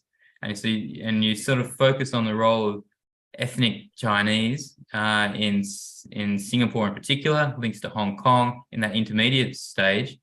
But I don't think you mentioned, or maybe I've forgotten, but also the role in the plantation sector as well. And so you go back to particularly in Indonesia, and probably Malaysia as well for that matter, there would have been a very strong role for the overseas Chinese in terms of setting up the initial plantations. So that might have been, I don't know, just whether you think that was also important in instruction, and what role that might play. So another huge insight, I think, it was the questioning the whole North-South dichotomy, which I thought was fantastic, and clearly showed that understanding of dividing up the world in the North and the South is clearly flawed, and we need to move beyond it. I think that was also a clear contribution that your thesis made. And then this quickly brings me to the international relations chapter, which again I really enjoyed reading. Although in some ways, I don't know, my feeling was I felt it still needed to be more tightly brought together in the end, that chapter. And I think earlier on you flagged sort of the relationship between international relations as a driving force in Chinese firm attitudes, and their adoption of the ISPO and the MSPO. But I don't think that came up again or was re-examined in that final chapter, which I thought was missing an opportunity to tie things together a bit more clearly. So my question then, related to that chapter, is sort of the narrative of non-interference, which the Chinese state promotes. I guess how do we square that off with what we know about interventions through BRI and elsewhere, where the Chinese state does actually appear to be quite willing to intervene in activities in other countries, certainly from the Australian perspective, we're exposed to that as well. So whether you were very careful in the way you worded that, perhaps, but I'm just wondering to get your take on how much can we take at face value the claims of non-interference, I guess, from the Chinese state, and therefore apply that to environmental governance. Look, I'll wrap it up, but with a few sort of more specific points, and relates to, I think, what Elsa mentioned before about some of the historical context. There were a few moments in the text where I thought that there might have been factual historical errors, maybe a few things to follow up on, things such as, I don't know, referring to the new Indonesian New Order as a liberal political context. I'm not sure that's the best way of framing Suharto's New Order as politically liberal. That might want to think about the wording there. And then some of the debates on nationalisation as well. I think you'll find that it was only the Dutch estates that were nationalised, and not the North American or the other European estates in Indonesia anyway. And I think there's also reference to privatisation of state-owned enterprises, state-owned plantations. I wouldn't mind getting some evidence for that. I'm not aware of too much privatisation as such of the plantation. So a few issues like that. The reference to Malaysia or Malaysians in the 19th century, I think, is anachronistic. I think Malaysia and Malaysians only really became an identity in the 60s. So anyway, so there's a few minor points on context there. I'm just sort of bring it up to, I don't know, food for thought, particularly as you move forward the publication process with the articles. Sorry if that went on for longer than was required. But so once again, congratulations on a fantastic thesis, which I really enjoyed. Thank you. I don't think I'm on. Yeah, you are. Yes, okay. Thank you very much. So, Flavia, you can respond, and you do not have to address all the questions, but you can also make a selection. populating setting. So thank you very, very much, Mr. Nilsson, for all these interesting comments and questions. But I will try to tackle, yeah, not maybe not all of them. Yeah. So about the question of effectiveness, indeed, it was addressed in the interviews, but so a commonly answer to this question was that really the promotion of sustainable value chains in China and in terms of sustainable palm oil was really at the stage of engaging actors in the principle of thinking about their role in sustainability as buyers. So indeed, most respondents said that they wouldn't be going down to the level of actually what instrument would be more effective. They were more on the stage of inquiring about the likability of buyers to think of taking on responsibility for producers' practices, which was still quite not a view that Chinese firms would be keen on endorsing, because they were already engaging in their own transformations in terms of better environmental performances and social performances.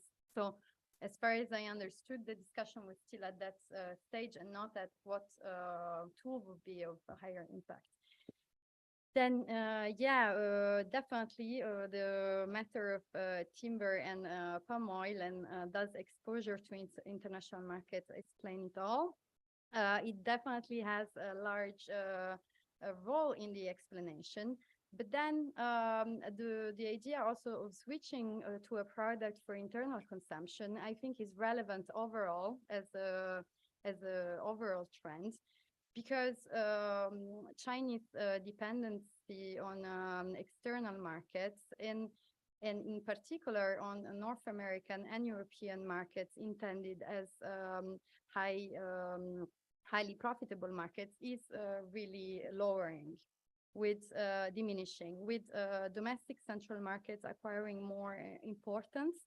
And also, as I try to demonstrate, with other economic partners like Malaysia and Indonesia being very important markets for high value products.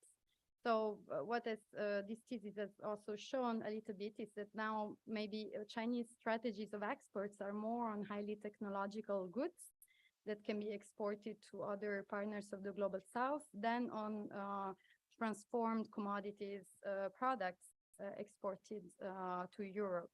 But then, of course, volumes of trade are so huge in this case that there is so many different value chains that can be considered. But I think this example is relevant also because it's not just that one product is more exposed and the other product is less exposed. It's also that overall exposure is going to diminish in the future. So the internal dynamics are more relevant. And then briefly, you said very, very interesting things about the value chain approach I used. And of course, I try to juggle a bit with this lead firm concept. And also quoting your own approach with Wang about the lead firm's discussion in terms of COFCO in coffee value chains.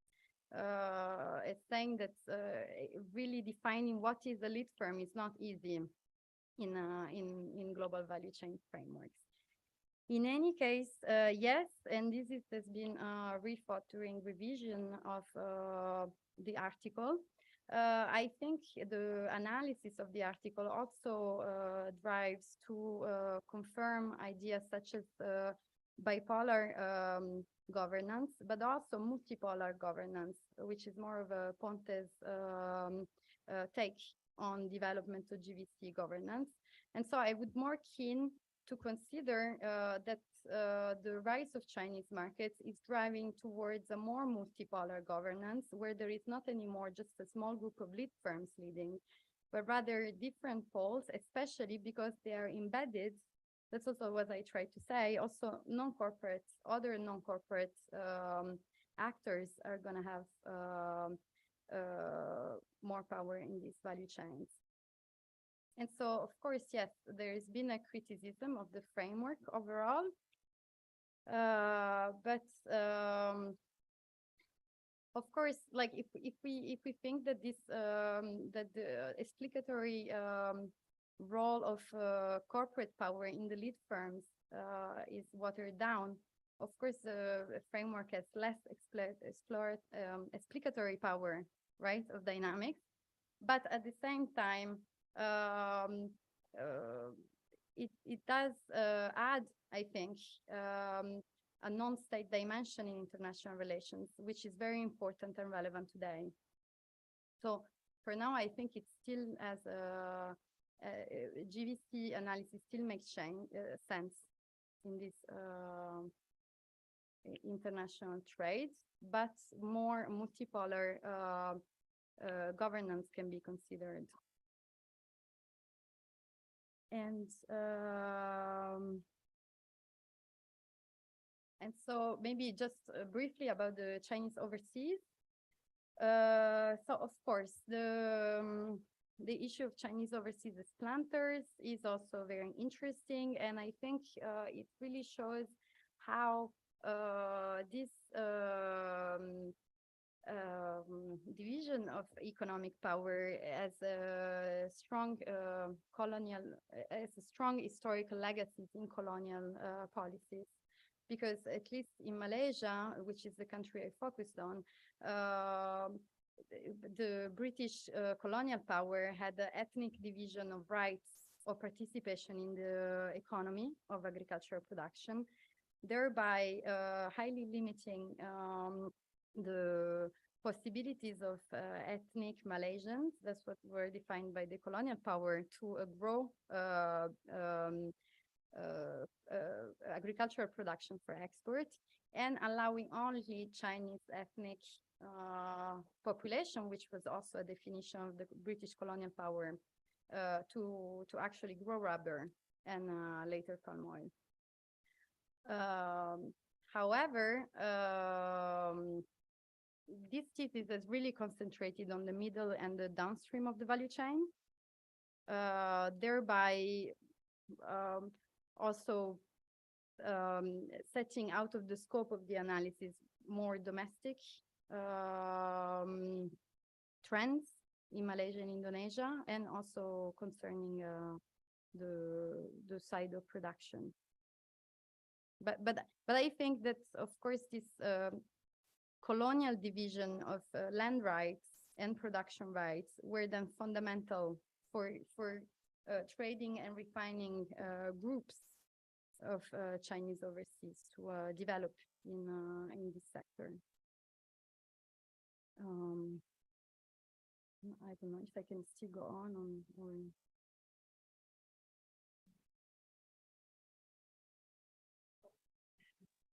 Okay. Yes, and then just shortly on the principle of non-interference.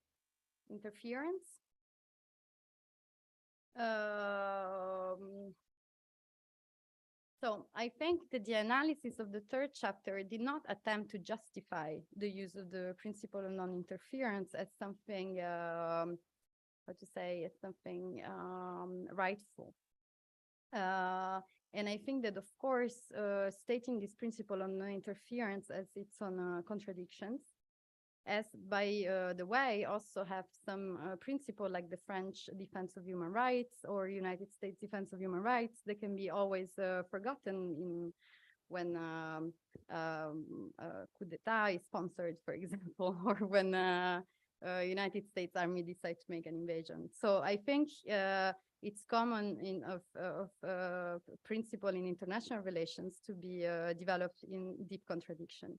What I tried to do in the article is really to show the role this defensive principle has in a collective setting of alliances that started in Bandung in 1955, and therefore that is not only escape of responsibility kind of principle is also a token of belonging to an alliance. That's what I've tried to do in the chapter. But then I think that it's that contradiction and hypocrisies in implementation of international principle is probably analyzed in another literature, but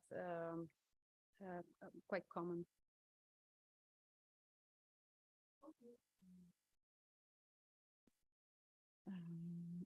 Joe?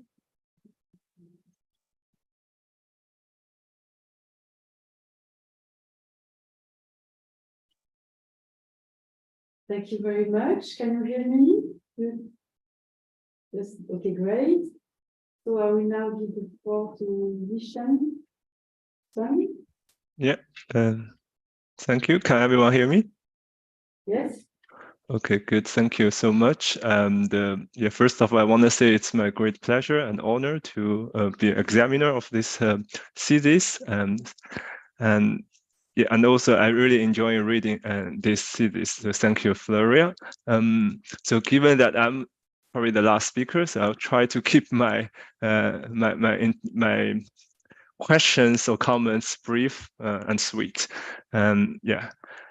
So I think, given the rapid rise of China in global economy, it is important to study the role of China in global value chain governance. However, this question is still largely understudied or underexplored. So in that sense, this thesis, I think, did a great job to show how China reacts to or influences transnational sustainability governance. It reminds us that these transnational tools are not necessarily global tools, in a sense that the participation of certain actors remains limited, and we need to pay more attention to dynamics in South-South trade and also emerging markets. And as someone who has done research and trying to push the field in this area, I think I'm very happy to read this thesis and to see that Flavia did very good research, and especially to engage the debate on whether there is a Chinese approach to green global value chains. And in terms of the theoretical framework or theoretical foundations, I think the kind of diversities in theories used by this thesis is also very welcomed. I think you did well by using different theories into different chapters to address different research questions. And on the empirical side, also very good effort to conduct interviews despite during a global pandemic. I think you adapted quite well in your research process. Of course, I think one quick comment on this is I would like to see a bit more explanations or about the operationalization of some key concepts, especially like how you use data draw from interviews and other sources to measure some key variables in the analysis. I think these days for qualitative research is also important to show the rigor of our analysis. I think you've done, I mean, by reading the thesis, I think you did very well in the process, but I think you could have demonstrated better in the outputs in the final product. And I have some specific questions on each substantive chapter. So I'll just go by the order. So on chapter 1, I think one question I always have, and every time people ask me about palm oil, is the question of the importance of the commodity for the country, for China in this case, because it might be a salient issue for other stakeholders in other places, but in the case of China, to my knowledge, it's not that important compared to other commodities. So whether these factors kind of change the dynamics on this topic, especially if we only look at the case of palm oil. And related to this is to think about kind of the power problem in the case of transnational governance, especially as a political scientist. We know there is a huge literature on the politics of sustainability governance or transnational governance. And in this case, we look at the case of RSPO, so to what extent these initiatives or programs on institutional setting, and for example, the kind of dominance of downstream Western businesses in the rule setting processes really influence the reactions of different stakeholders in the global South, including those in China. Of course, I think the question of Jeffrey about the kind of perceived impact efficacy of ISPO is also quite important. I think this is something you might want to add in your analysis. Then moving to the second chapter, yeah, I think I quite like the way you frame this study through the lens of polycentric trade and the rise of China. But I think to me, this chapter is more about like polycentric trade and how producing countries can use certain governance strategies or regulatory strategies to promote some transnational, like Southern-based multinational, transnational companies.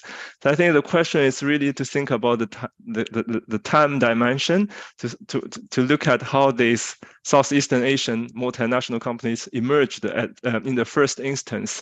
So to me, as also I think show in your analysis, it's not driven by the rise of Chinese market. I think maybe this is more about how the states of these countries, use some regulatory tools to support these companies. I think this is something worth more elaboration in these studies. For example, linking to the literature on the developmental state in Asia, and to look at what has been done. And then, of course, China played a role, more like a facilitating role later, I think, and trying to like reorganize your analysis like to look at these processes might be a good way to show your findings. And I think also, again, I want to mention it's about why the Southeast Asian multinational companies see a lot of opportunities, are very actively engaged with China. Is there something about the kind of cooperation model between China and these countries, or whether that kind of model different from the business between Southeastern Asian countries and Western countries? So not necessarily looking at the product standards, but also to think about the kind of more equal relationship between like trade partners. So I think this is something worth considering about like kind of broader implications to behind product standards, so something even bigger.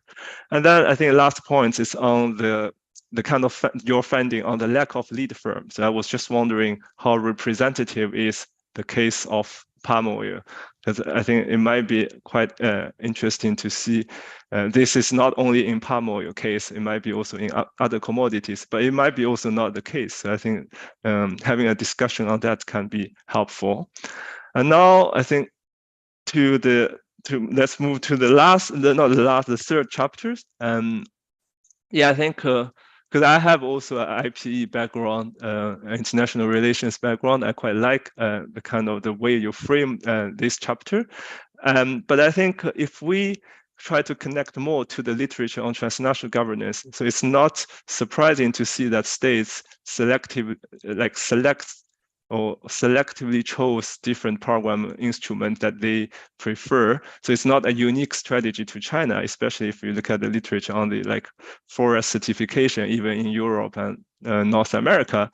And then I think then this brings us to think about the question of based on what criteria Chinese actors selectively support different programs, and also the diversity of Chinese actors. So maybe different actors have different interests. I think you did this in the first chapter, but I think that's also the time to think about this in that chapter as well.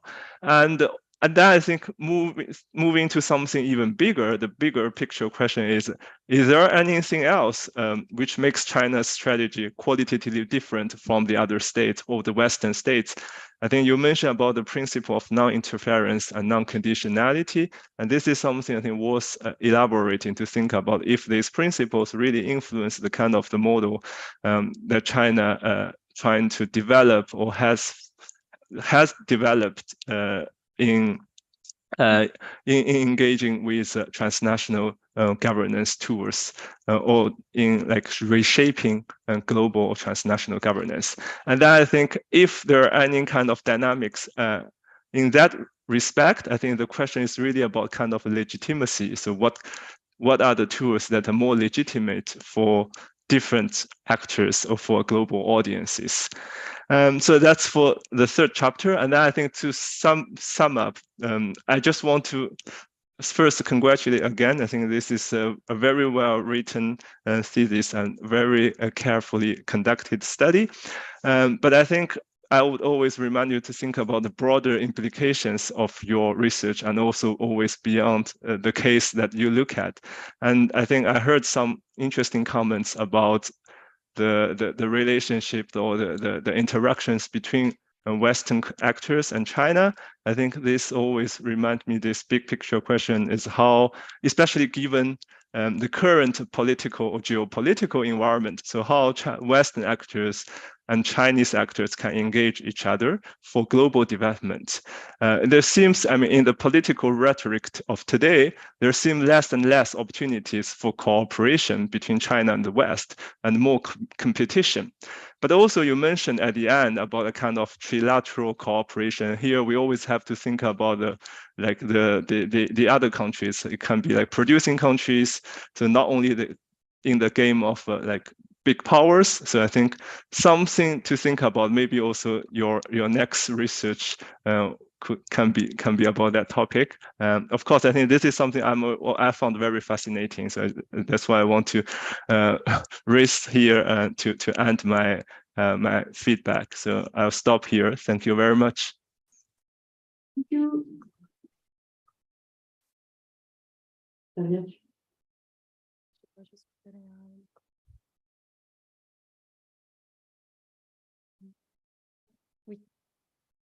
Yes, so thank you very, very much, Dr. Sun, for your numerous and very interesting question, but also suggestions, analytical suggestions that I haven't thought about for some of them. So just maybe I can start from the end, because it comes easily. And also the question you asked me, it was also asked by Dr. Lafay Demichaud, but I didn't have the time to answer. So what scope for engagement between China and the West, and what scope for this trilateral cooperation? Well, this idea of trilateral cooperation that I also expressed as a way of, I think, West and China can still engage each other in a moment of high rivalry between, increasing rivalry between China and the United States, is an idea that I really also took from the interview, in the interviews. And it was something raised by palm oil promoters in China, the idea of having a China, Indonesia, European trilateral cooperation on sustainability of palm oil. So what came up from the interview is really that even though sustainability stakes are constantly manipulated at a higher level for geopolitical tension, when people, like more kind of technical people, sit at the negotiation table and talk about standards and about criteria of how to count CO2, then there is a lot of understanding between European and Chinese officers, for example. That's what the experience that the promoters told me. And so that's one idea of still continuing to cooperate and engage. It would be on really concrete initiatives. For example, I talked about the reforestation of the building of a green wall around the Sahara, or actually cooperating with the Indonesian government for the implementation of ISPO.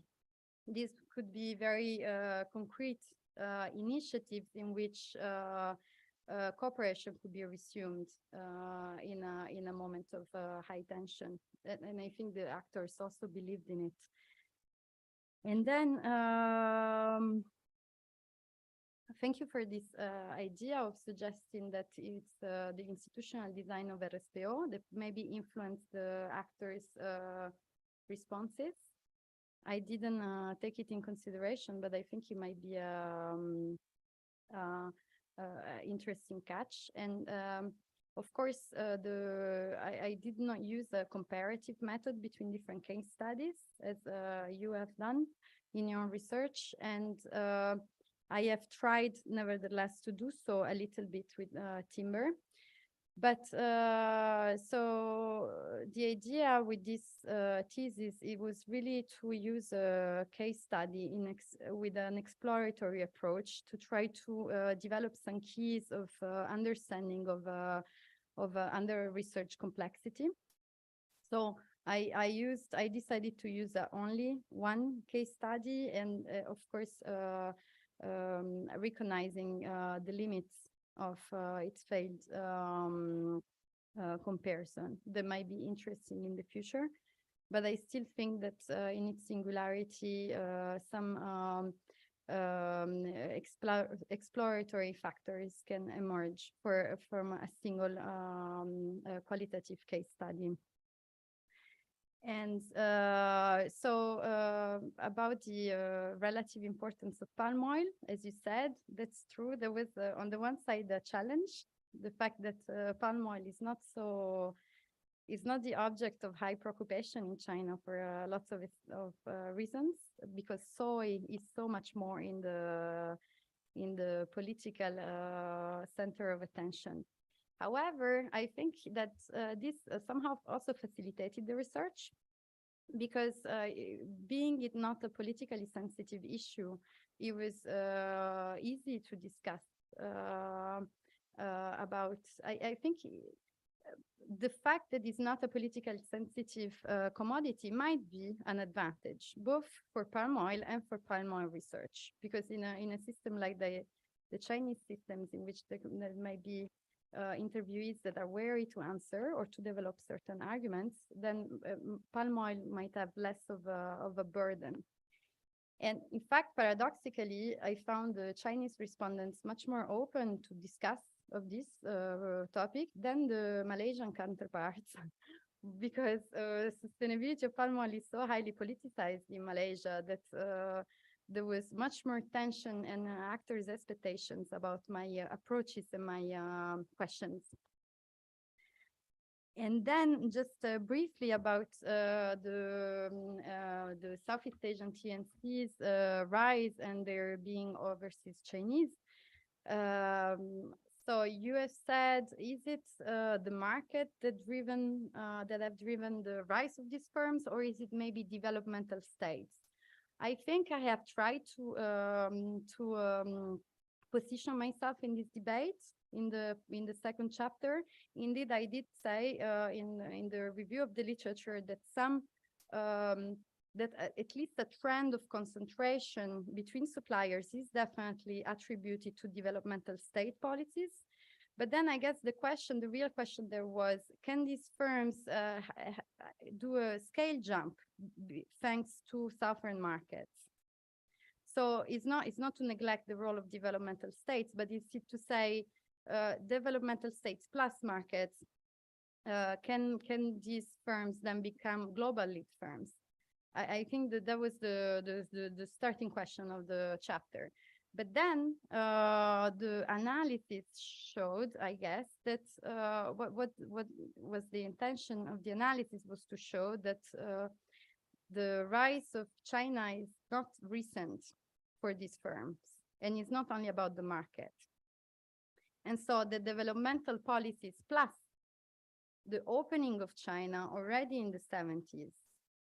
And so the way this facilitated capitalist expansion of these groups, also and favorable policies from China, and probably what you say, the fact that there is a different business relations between just entrepreneurs from Southeast Asia and China.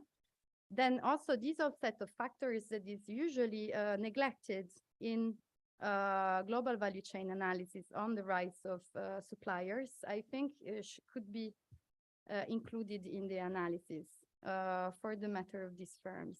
That was the, I guess, the conclusion analytically of the second chapters. Yes. Okay, and then your third question was the other question I did not address was everybody. Et la caméra là.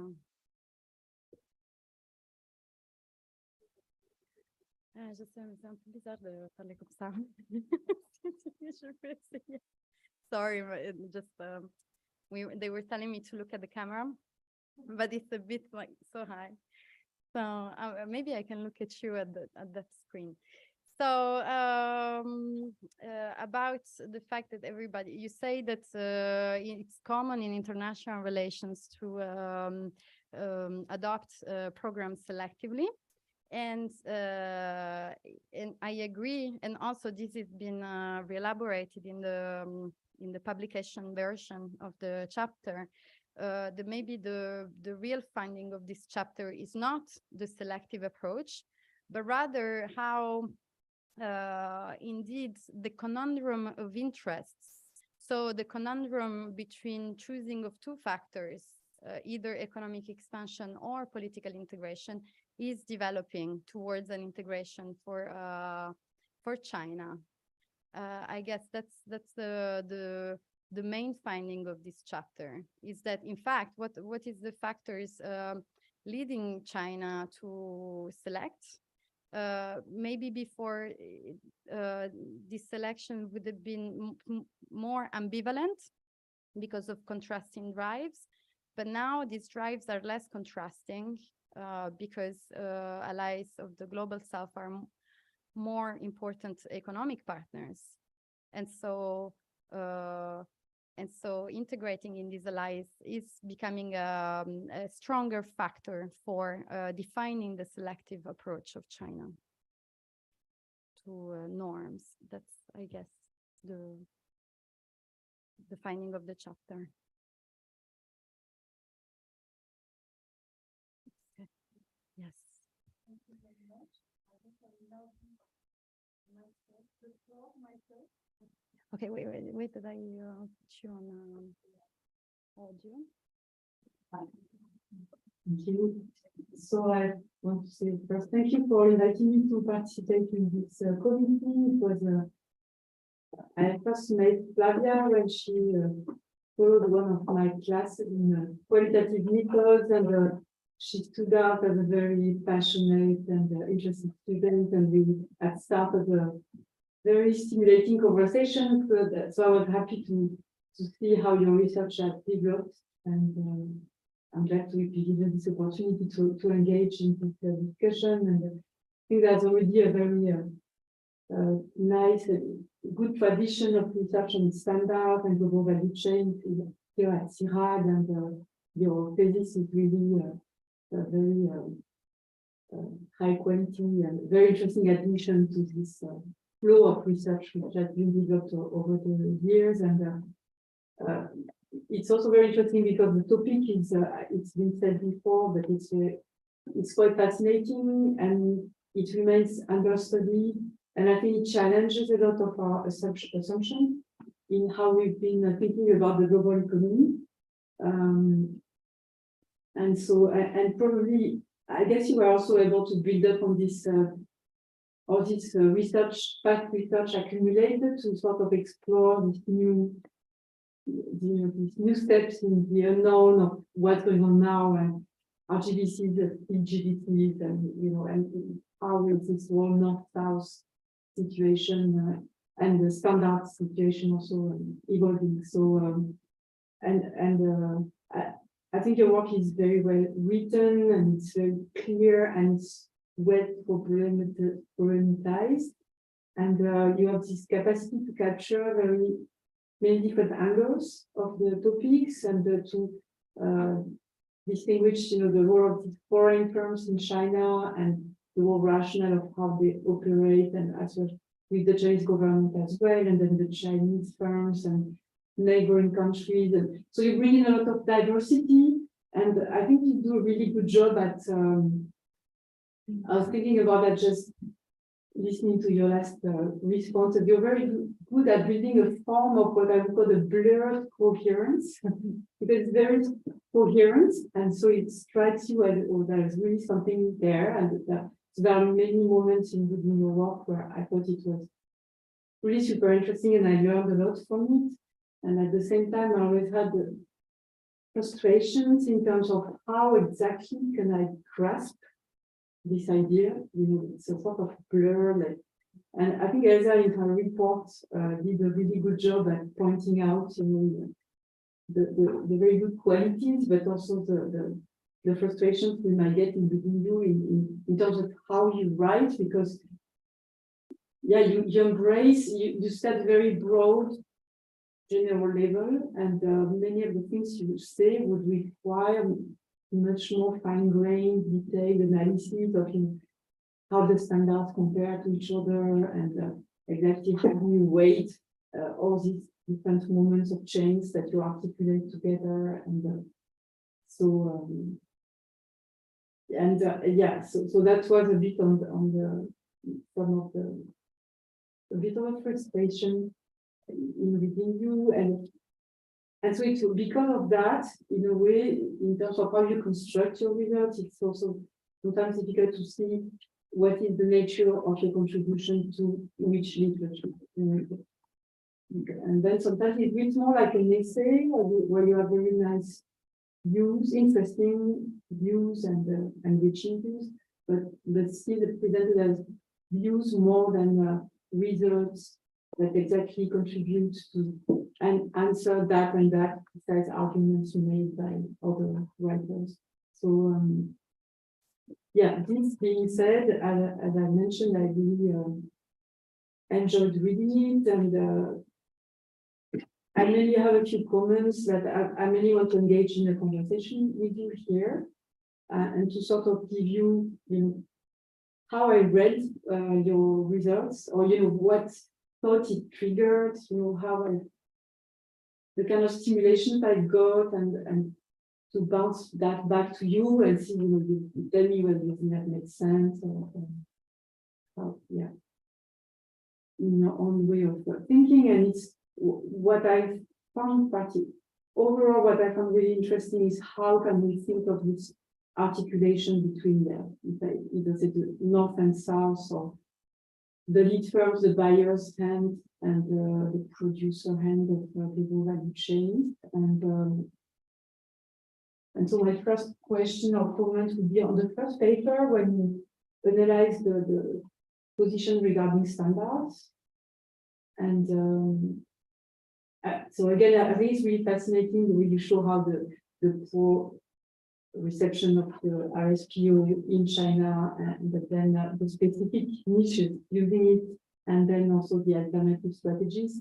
And you are using this Van der Ven framework in terms of whether they would, participate in the standard or reanalyze it or adopt new initiatives. And I was wondering what you think about whether it would make sense to have more an evolutionary perspective on this, that actually the Southern standards are emulations, or it's sort of the next stage of standards development.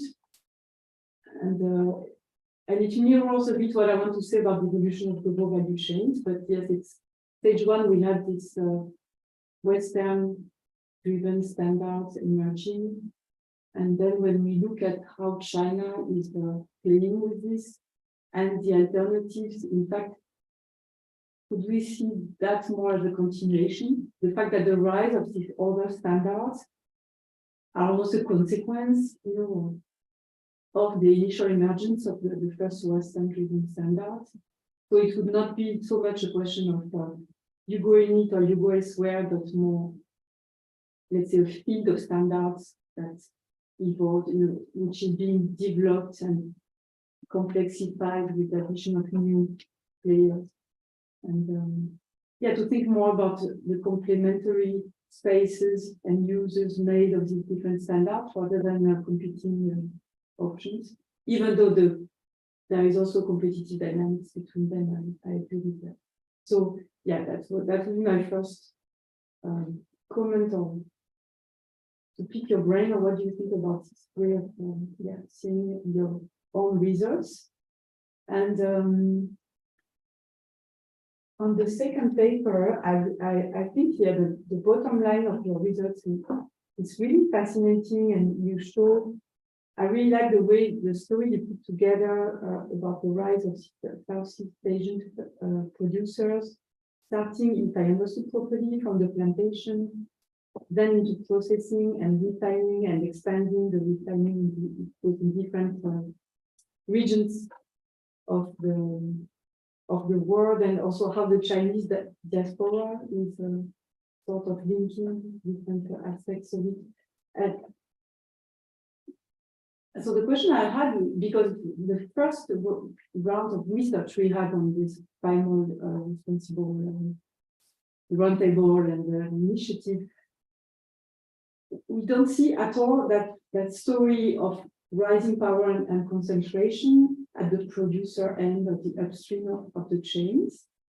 And I was wondering, what do you think about that? Is it because we are just blind to what was going on because of, let's say, the Western-centric view on the chains, or is it because some of the most visible elements of this growing power arrived later, like in the 2000s? I'm thinking about when the Southeast Asian firms would acquire refineries in Europe, and then it's all of a sudden, it's really when they come into Europe and it's like, oh my God, what's going on? But things have been happening for maybe a long time in Asia that were just as important, but we didn't notice. Is it a recent phenomenon and that's why we missed it? Or is it because we just saw only half of what's going on in this chain? Because the picture is it's quite clear and it's very convincing, and I think it's like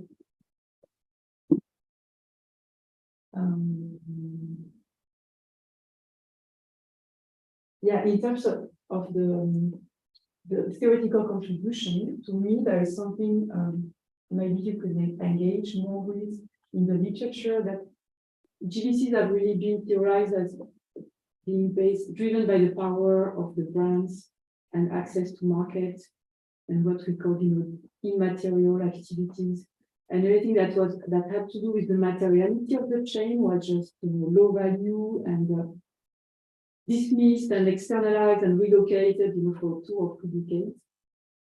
And now it's sort of reached as a backlash of the materiality of the chain, which has really came into our face with the COVID crisis. In fact, the West is suddenly waking up that, in fact, what really makes, without the materiality, there are no chains.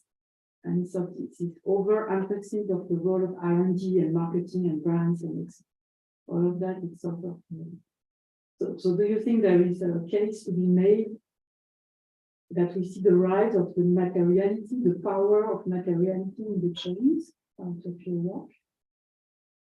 And I think that's, on the third paper, I really like the way you frame the ambiguity of the positions. And somehow, I don't know, it's a very intuitive comment, and my last comment, but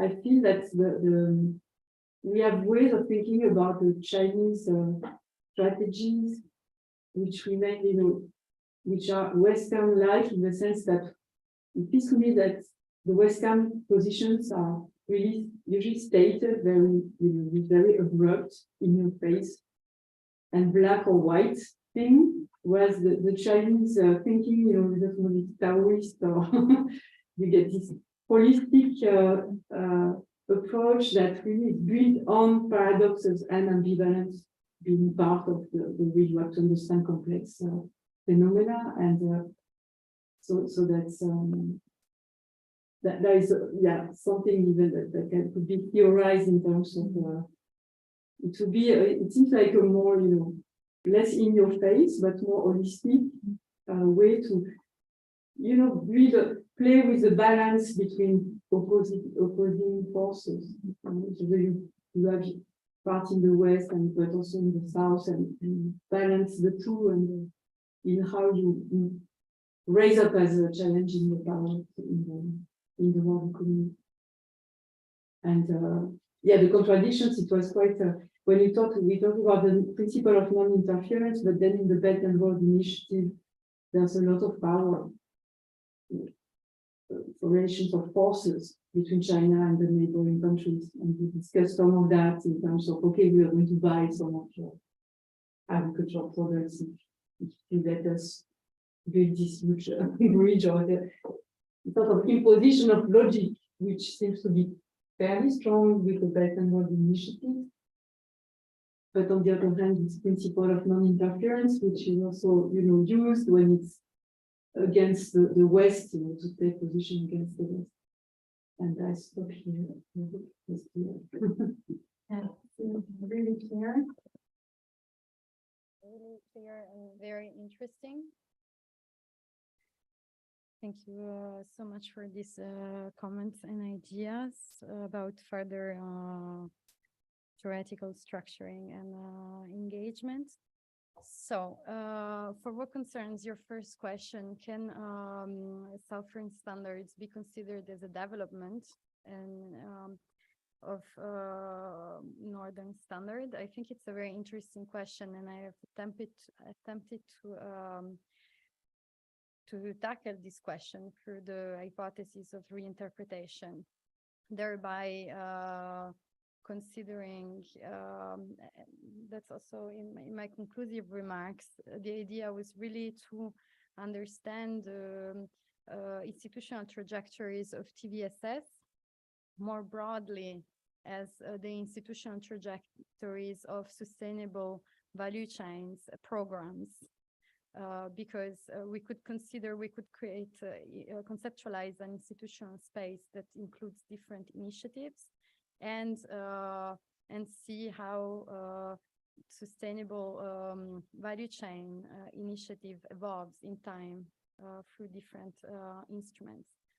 In any case, so this approach has been also already a bit tested in the literature and contested, for example, by authors that have attempted to consider the ISPO and MSPO as an evolution of RSPO, and this idea was contested by them, for example.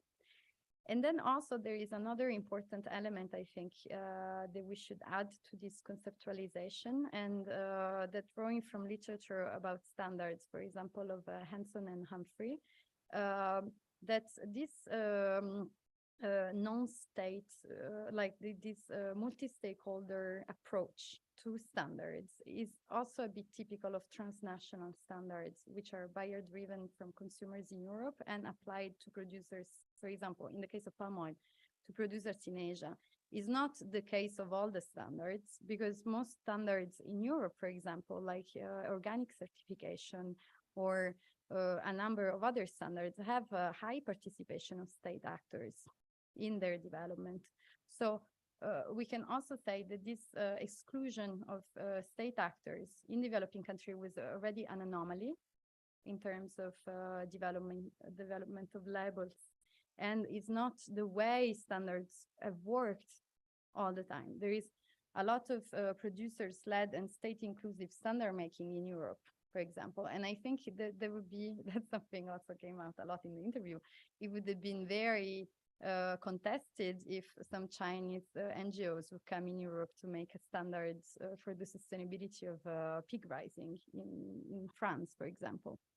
And that's something that doesn't happen. So I think that this suggestion is interesting, and it's the one that is the approach that I try to use, but it's also contested and to other perspectives. Then you ask a very, very interesting question about why did we miss concentration of Chinese overseas corporation in first analysis. Were we blind? And I think sincerely that we were just blind. I think that's the answer, because no, it's not a recent phenomenon. That's what I try to explain.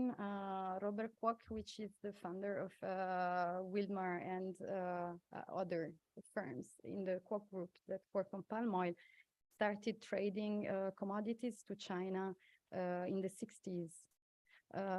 And so also it's not really, these groups didn't really start from production. Also the trading part itself was very important. Kwok started trading sugar in China in the 60s. So it came in from another commodity.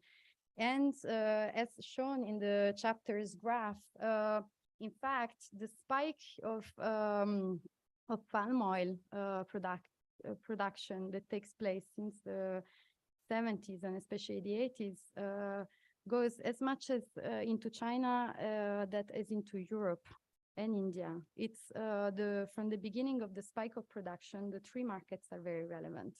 It's not there is not a that's what I also try to underline. There is not a rise of Chinese market suddenly in 2000. Robert Kwok came in at the liberalization at the end of the 70s, selling palm oil as the poor people oil within his political linkages. So, no, I think he was an evident trend. And also,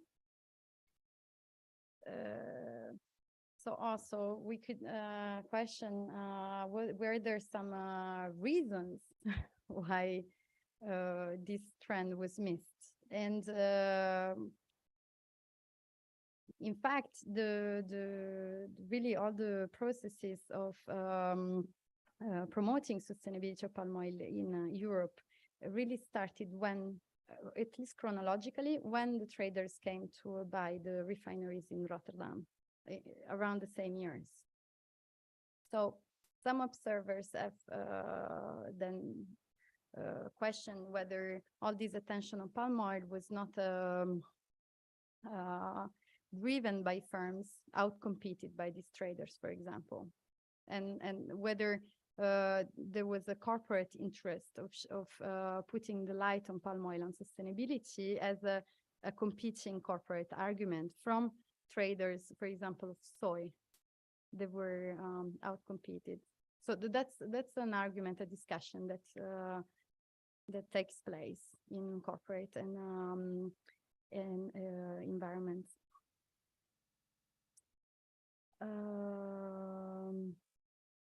So the rise of materiality. This is a very, very interesting idea.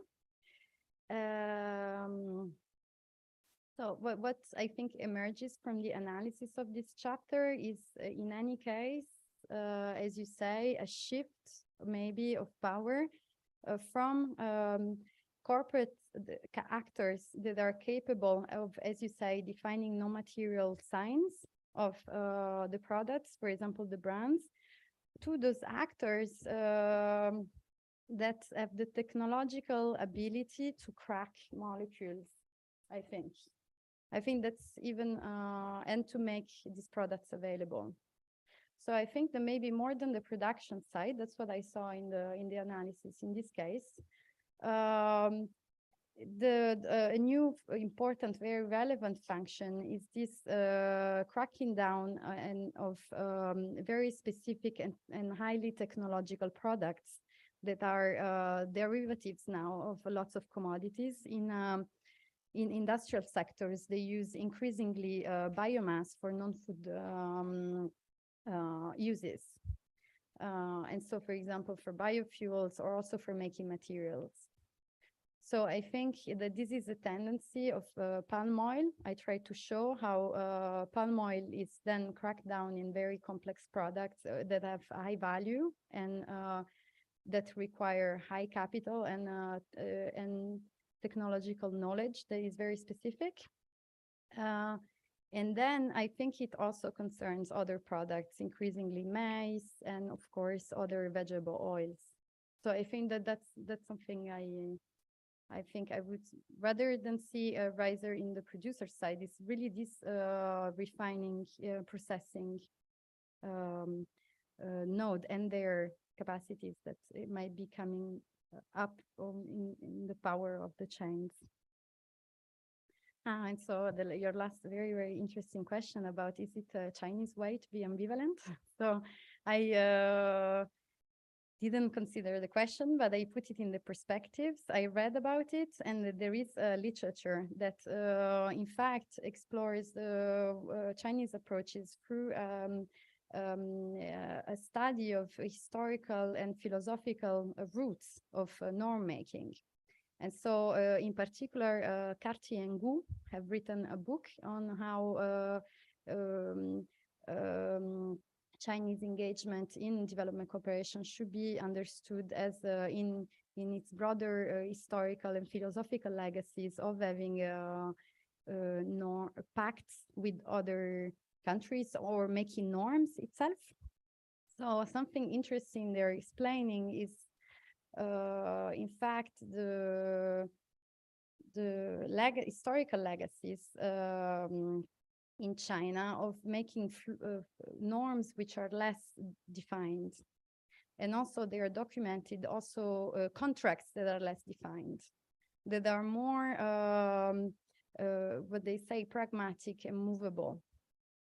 And so I'm not an expert. I can just say what I read because I'm not an expert on the topic, but indeed there is a literature that shows that philosophical and historical traditions of norm making and contract making and also of international pacts might shape Chinese approach to standards, for example. And I think it's very relevant to investigate them in future research.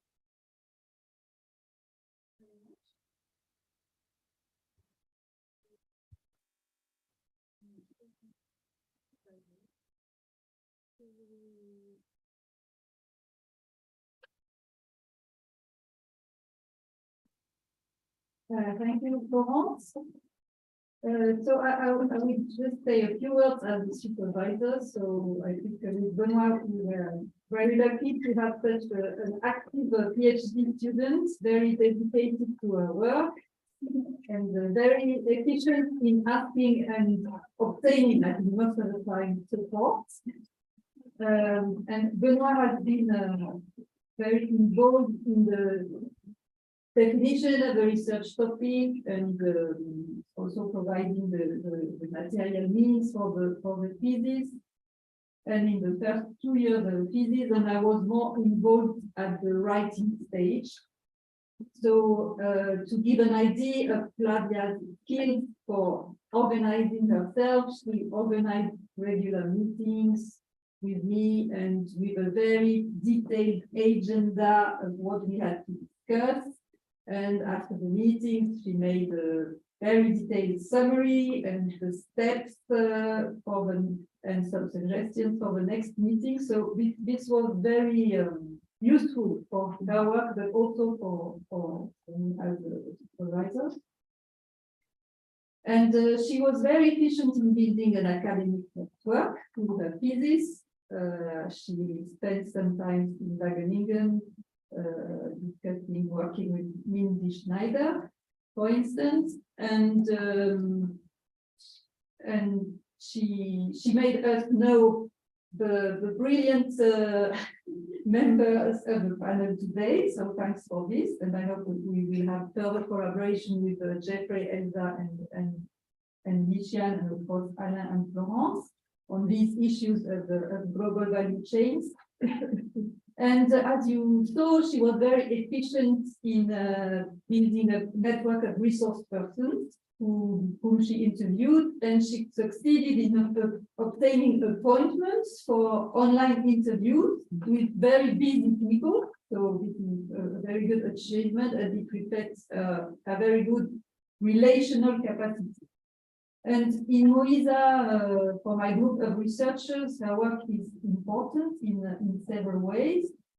First, Benoit has been insisting during many years on the paramount and specific role of China in and more generally Asian states and Asian firms in the dynamic and governance of international trade and value chains. And her work also shows so Flavia's work documents and confirms this paramount and specific role.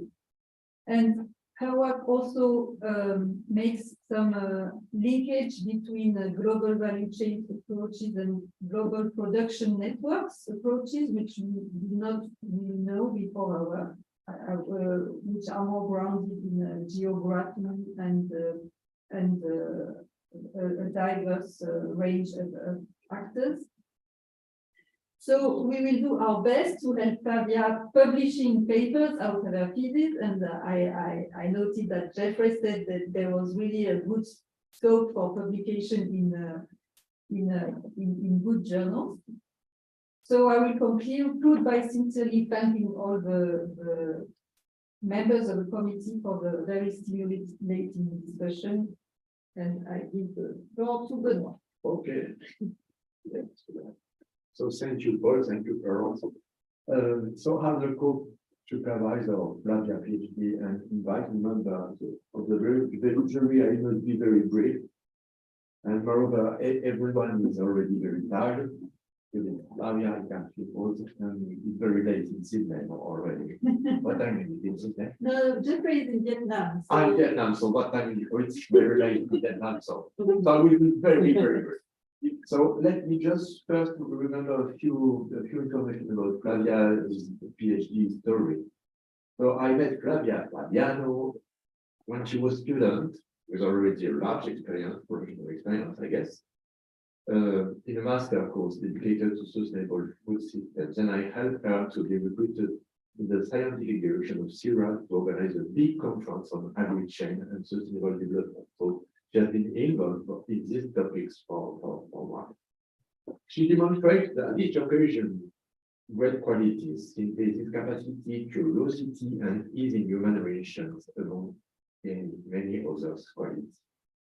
At the end of the job with the scientific direction, we helped her to find a PhD funding in CIRA, because for CIRA, the position of China in relation to sustainability standards was and still is very important. CIRA has been very involved from the very beginning in the design of some of the standards and transfer the design of the palm oil sustainability standards. So then I just want to underline again the very difficult conditions and controlled by Flavia for her field work. Because of the COVID epidemic, she wasn't able to travel as planned, and she managed very well the situation by using internet and teleconference tools to investigate and get very valuable information from various informants in Asia and elsewhere. To finish, and I finish there, I would like to ask a question in relation with one of the points of your conclusion. Could you tell us a few words, but a very few words, about how sustainable development is, how sustainable development international governance devices like sustainability standards are already reconfiguring the historical geopolitical category we traditionally use, and in particular, of course, the North-South that became dominant after the disappearance of the East. Is it already possible to see new alliances or to see constitutions or contestation of the old ones? How sustainability issues can be an opportunity for China in the reconfiguration of the world order? What about sustainability issue, for example, in the Shanghai Cooperation Initiative or the Belt and Road Initiative? And how this initiative can help to reconfigure the alliances existing in international negotiation and the so-called sustainable development?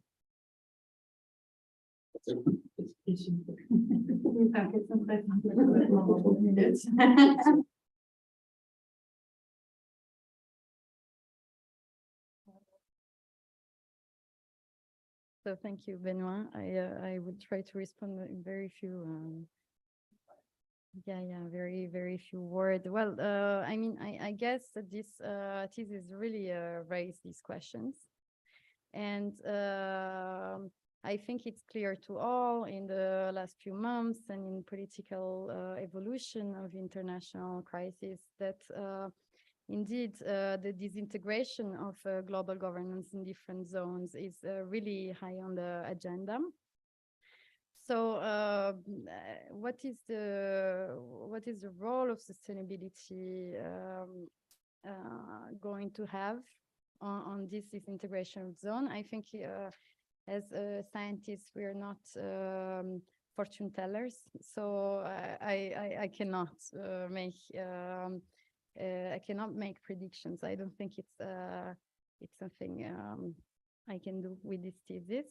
I can say that at the moment, sustainability is not an element that I have shown as determinant at all in this disintegration. Sustainability negotiations are still largely based on North-South alliances and groups in international conferences, which is very incoherent with the global economy. So I think this is a really probably a big a sign of failure of these negotiating tables to update and to transform more in reflection of how the global economy works. But yes, I think that international debates and negotiation tables are still based on this North-South division, and these divisions are even crystallized for geopolitical tensions. So I think that for now, the way sustainability is used is more of a lateral argument. It's not, as we can regret generally, it's not yet taken as serious as it should in international relations. So what about tomorrow? What if actually sustainability becomes a real issue finally in international relations? So I cannot know for now, but we'll see.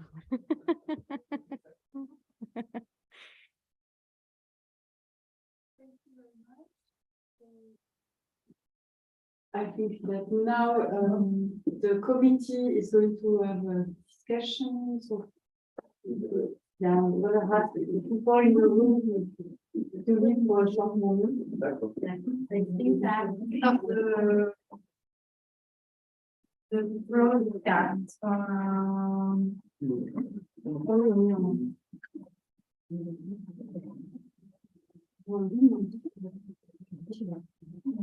This moment is called deliberation. People from the room go outside, and together with the directors, we will debate.